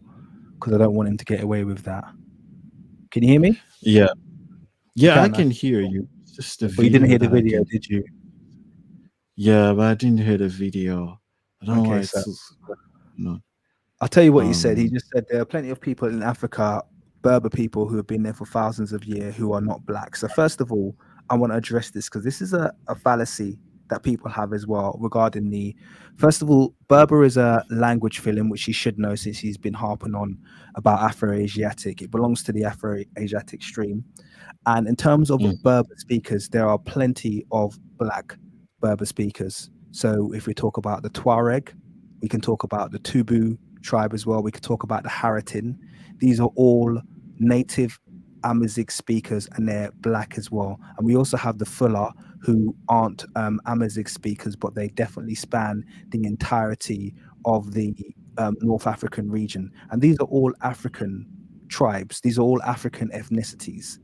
And if you look at the genetics would suggest that your modern North African is simply a hybridized European and African. That's what they are. So I'm not going to start on this stream because we don't have the time to go into when lots of North Africans started to take on that skin tone. That's kind of outside of the scope of this stream. But I also am not going to allow him to kind of make that comment and act like there's some separate North African race, because there's nothing to suggest that. In fact, before the recent Libyan genocide, Libya still had a majority black population, and a lot of people aren't aware of that. So there's lots of kind of like obfuscation and conflation going on in the things that he's saying that just needs to be verified before we can kind of make those claims. But yeah, that's it. Exactly. True to that, to what you said there. So a lot of people like to play the North Africans as if they did not also descend. They have no connection to the Southern African, as the person said in the comment. They love to separate North Africa to Southern Africa with the sub-Saharan term. I would just like to address the super chat from Impossible is Nothing. Thank you again, brother. Any hope of a live stream with Mr. Imhotep as well? Um, That'd I be great, but I've don't never know. heard his voice, so I'm not sure if he does live streams. But I would love And, to. yeah, I'm not sure if he does live streams. I don't think he's comfortable with that. I don't know. Maybe. I don't know. You would have to ask him. But yeah, if he wants to do it, if he wants to hop in a live stream, of course, always. Yeah, let's carry on. Now I can hear the video again. I had to re-upload it, like relaunch it. For example, the Carthaginians we know were originally a Semitic people coming from the near Levant and then moving to the northern section of where Tunisia is. Well, they are Africans. You say I deceived people when it comes to the looks of the Nubians, but by the looks of it, I'd say that you are the one who is deceiving people when it comes to what Nubians looked like, since you systematically selected and showed only images when you see both Egyptians and Nubians mixing together. You specifically chose to give more importance to a picture that shows Egyptians and Nubians together, deciding to read it as they are all Egyptians, instead of the more probable, that's a native Egyptian and that's a Nubian who lives in Egypt. And since some of these images come from tomb TT40, which belonged specifically to one of the governors of Nubia, it should not be surprising that we are looking at a more integrated, multi-ethnic section of the Egyptian territory. I don't know Sorry, I'm who is. confused. Stop there, because I'm Yeah. confused. He's showing Tut the chest of King Tut, Mhm. and he's spoken about a different tomb there. I'm really confused. Did he put the wrong image in there? Did he not know that I was He did. the chest of King Tut? Yeah, he did. He basically did. And I don't know who is doing his editing. I thought this was a full team, right? This is a Yeah. team. And I'm like, I am a one-man team and I do better work than this. At least putting the images that up appropriate, like that's that I'm talking about in the video. Because you see, this is the point we brought up, that he won't address the strongest point we made, like where he feels he's not so sure or not so strong, where he can't attack it. He just does this, what he did here, not showing the images or anything. Well, the video he's addressing showed the images of the Nubians compared to the ancient Egyptians, where the Nubians are basically depicted like the ancient Egyptians. Like half of the Nubians were depicted with the same complexion as the ancient Egyptians, both the pharaoh and all.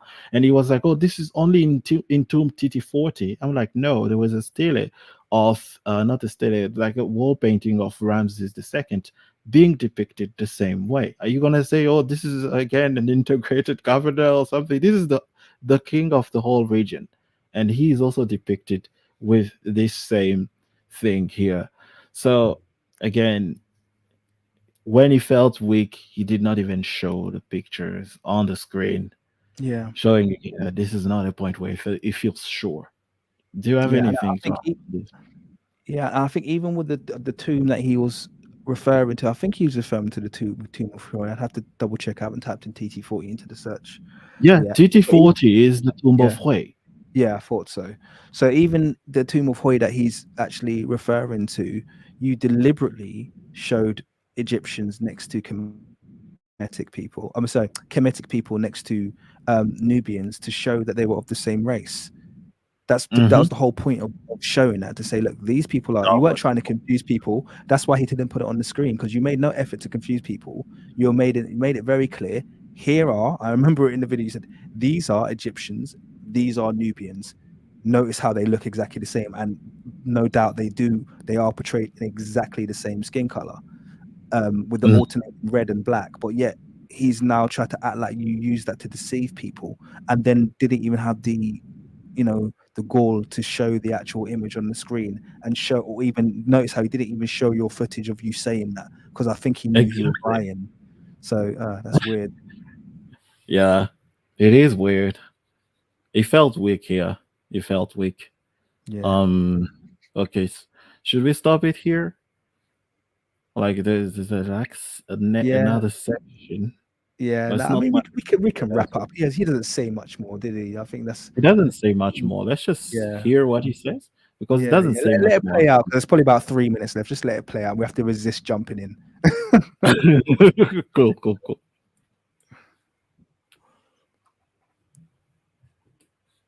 Oh, sorry. The sound. means by black. So he then proceeds by showing a picture of actor Mahershala Ali. So Metatron seems to be playing into the blacks are only Niger Congo people argument. Black Africans come in many shades. This one is just a cheap shot and it has no bearing on the topic or discussion at hand. But since I don't like it when my words are being misconstrued, like this guy did, let me clarify. On the original video, when Okay, we cannot skip this one. I had to laugh. I had to laugh. I That had was to laugh. funny as hell, man. The first time I watched it, I cracked. I was like, "Whoa! Did you just skip that so quickly?" But I wasn't even trying to like come at him. I genuinely was reaching out to him to say, look, Metatron, you can't get one black guy and say, if the Egyptians don't look like this guy, then they're not black, basically, because that's the argument. That was the crux of his argument. It was very clear. Yeah. And I have his fans trolling me to this day, saying, "Oh, you took him out of context, oh, you son of a bitch," and all this stuff. And I was like, no, I haven't taken him out of context at all. In fact, I've kept him perfectly in context and just showed you that is a black guy, but also here's another black guy. Here's another black guy. Here's another black guy. All these people, notice how we are so many different tones. Some of us are dark, some of us are light, some of us are red, the same red that you see on the walls of Egypt. Some of us are yellowy. You can't summarize us by taking one person, And I found it extra ironic and hilarious. And I put it in you probably saw in my facelift video that Mahershala Ali looks exactly like the facelift. I find that hilarious. So the one person who picked to You say, did. Wow. yeah, the one person who's picked to say this guy does not look ancient Egyptian actually looks like their hieroglyph for face. It's like they took his face and they printed it and made it the hieroglyph for face. So it's like Awesome. I'd love for him to respond to that. That's why I said in the original, "Joke's on you, man," because I'd seen the face around, like the hieroglyphics, and many pharaohs do have those phenotypes, and I was like, and he proceeds to call it a chip shot. when I showed the picture of this actor because I had just finished watching a movie with him, I was not doing that to supposedly indicate that, oh, that's a black person and that's it. Only people that are like from, I don't know, originally Congo would be black and every other variety. Oh, sorry. That's was what he just said, funny. isn't It was just funny that you mentioned Congo. Yeah. I'm from Congo. I was like, did you know? He didn't know. Anyway, let's carry on. And all the different phenotypic types within Africa, well, those are not black. I never meant to say that, so it's another straw man. I was specifically responding to some academics, I can link in the video description, that are cowards, and when people ask them, so were the ancient Egyptian black or white, they say, well, they didn't have these words, black, white, they didn't have this, so they were neither, they weren't black, they weren't white, and they say, what do you mean by black? I'm not exactly clear, so that's why I gave that specific picture as a representation of only one, obviously, type of black person. I grew up in Sicily. I could see the coasts of Africa. So trying to tell me...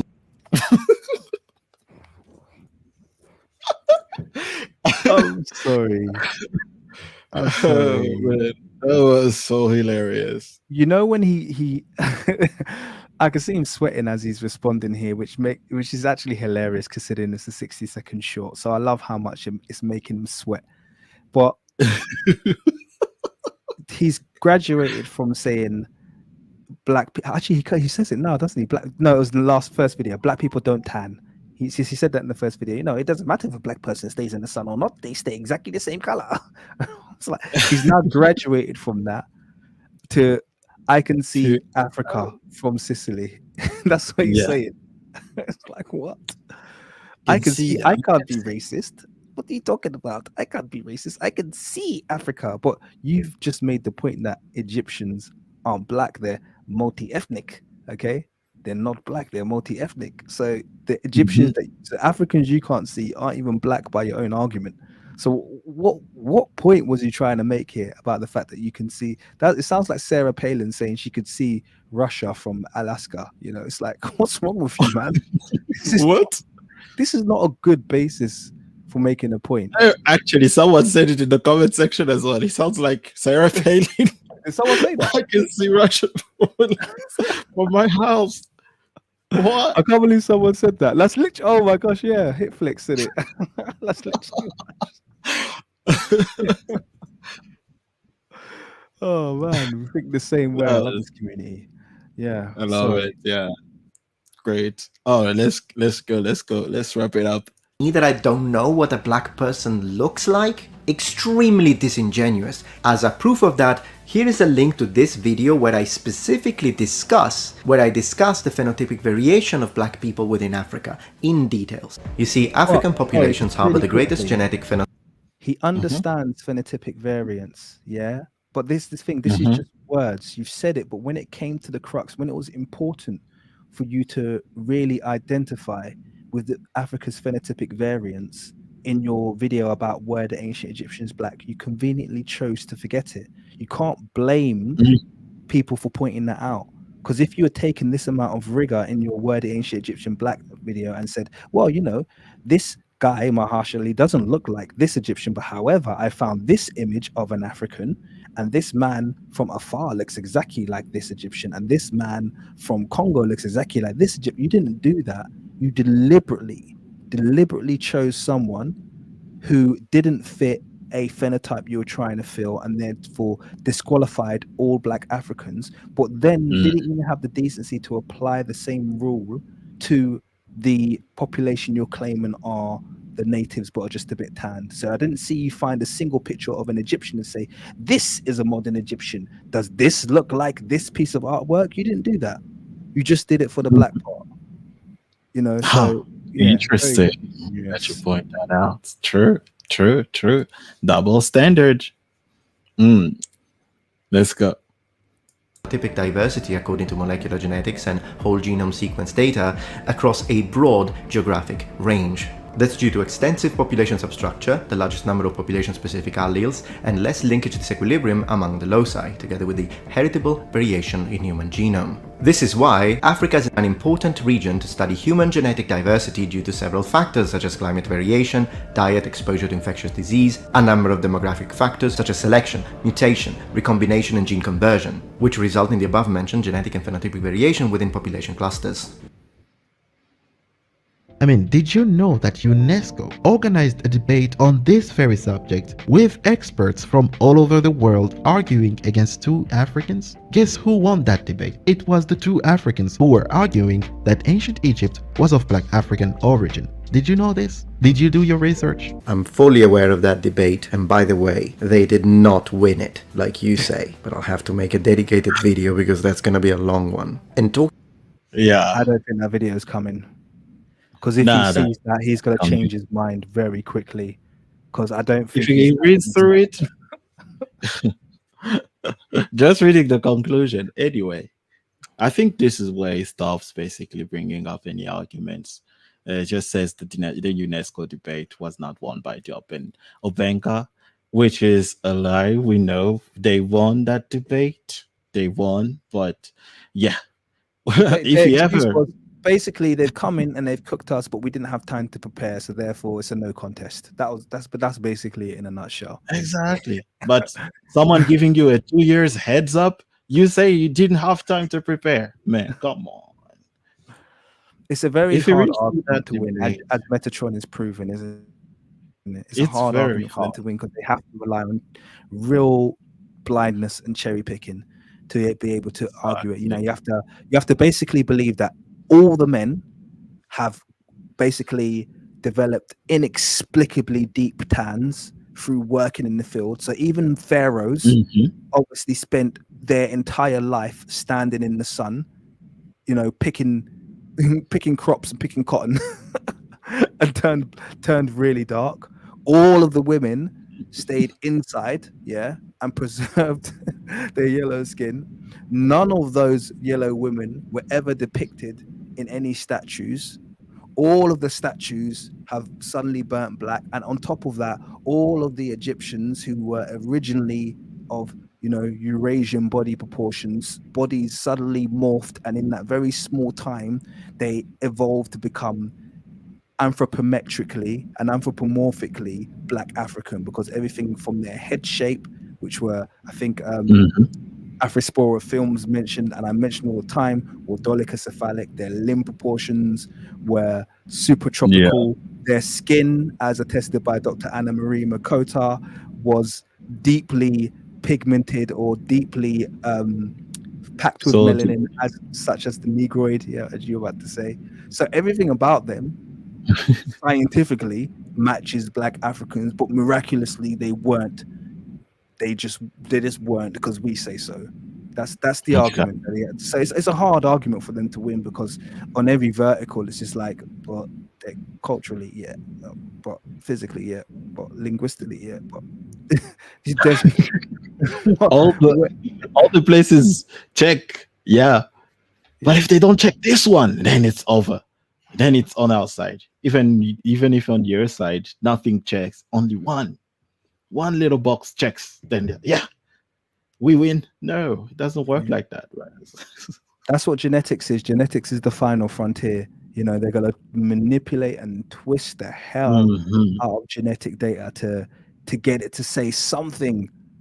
It just has to say something. That's all. Just a little something. Remember, all they need is a little whisper, and they will run with that. They will absolutely run with that. Exactly. They will. But yeah, so that's the video Metatron made. Because after this, he just goes like, "You can't tell me to shut up on this issue." Because it's like, bro, I didn't tell you to shut up on it. Anyway, so that's the video. Great discussion with the King's monologue.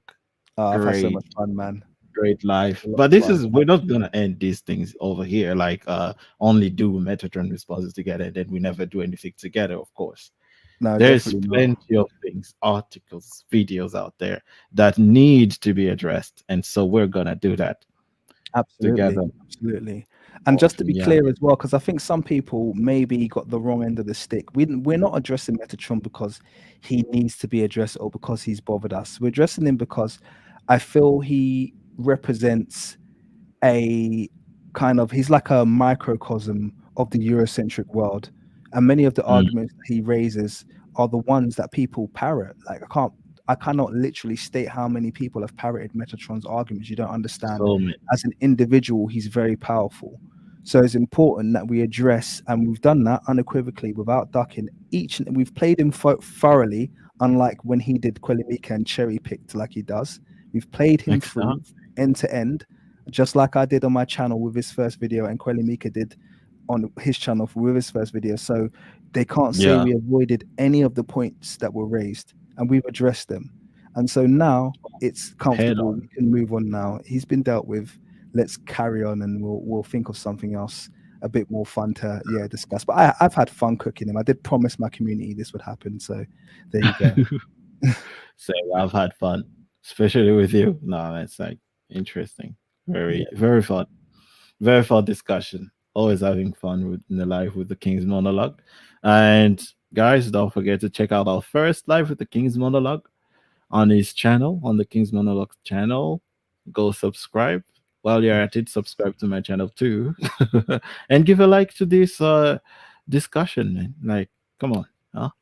please Give a do. Let's like. get it around. Let's get it around. Let's get Give it. a like. Let's get this video hopefully going a little bit viral, so Metatron can see Yeah. it. And maybe either get the guts to come and meet us in live debate, which I sincerely doubt, or maybe just address some of his videos and say, you know what, I've made some errors, which I also very thoroughly doubt. But there you go. Yeah. Anyway, so that's it for our life. Kings, the King's monologue. thank you for coming, brother. Really appreciate your presence here. Absolute Really, pleasure. really do. Thank you for inviting me on your channel, and thank you everyone who took the time to tune in. Really appreciate everyone. All right. Really appreciate. Bye, everyone. Thanks everyone. Bye. Bye.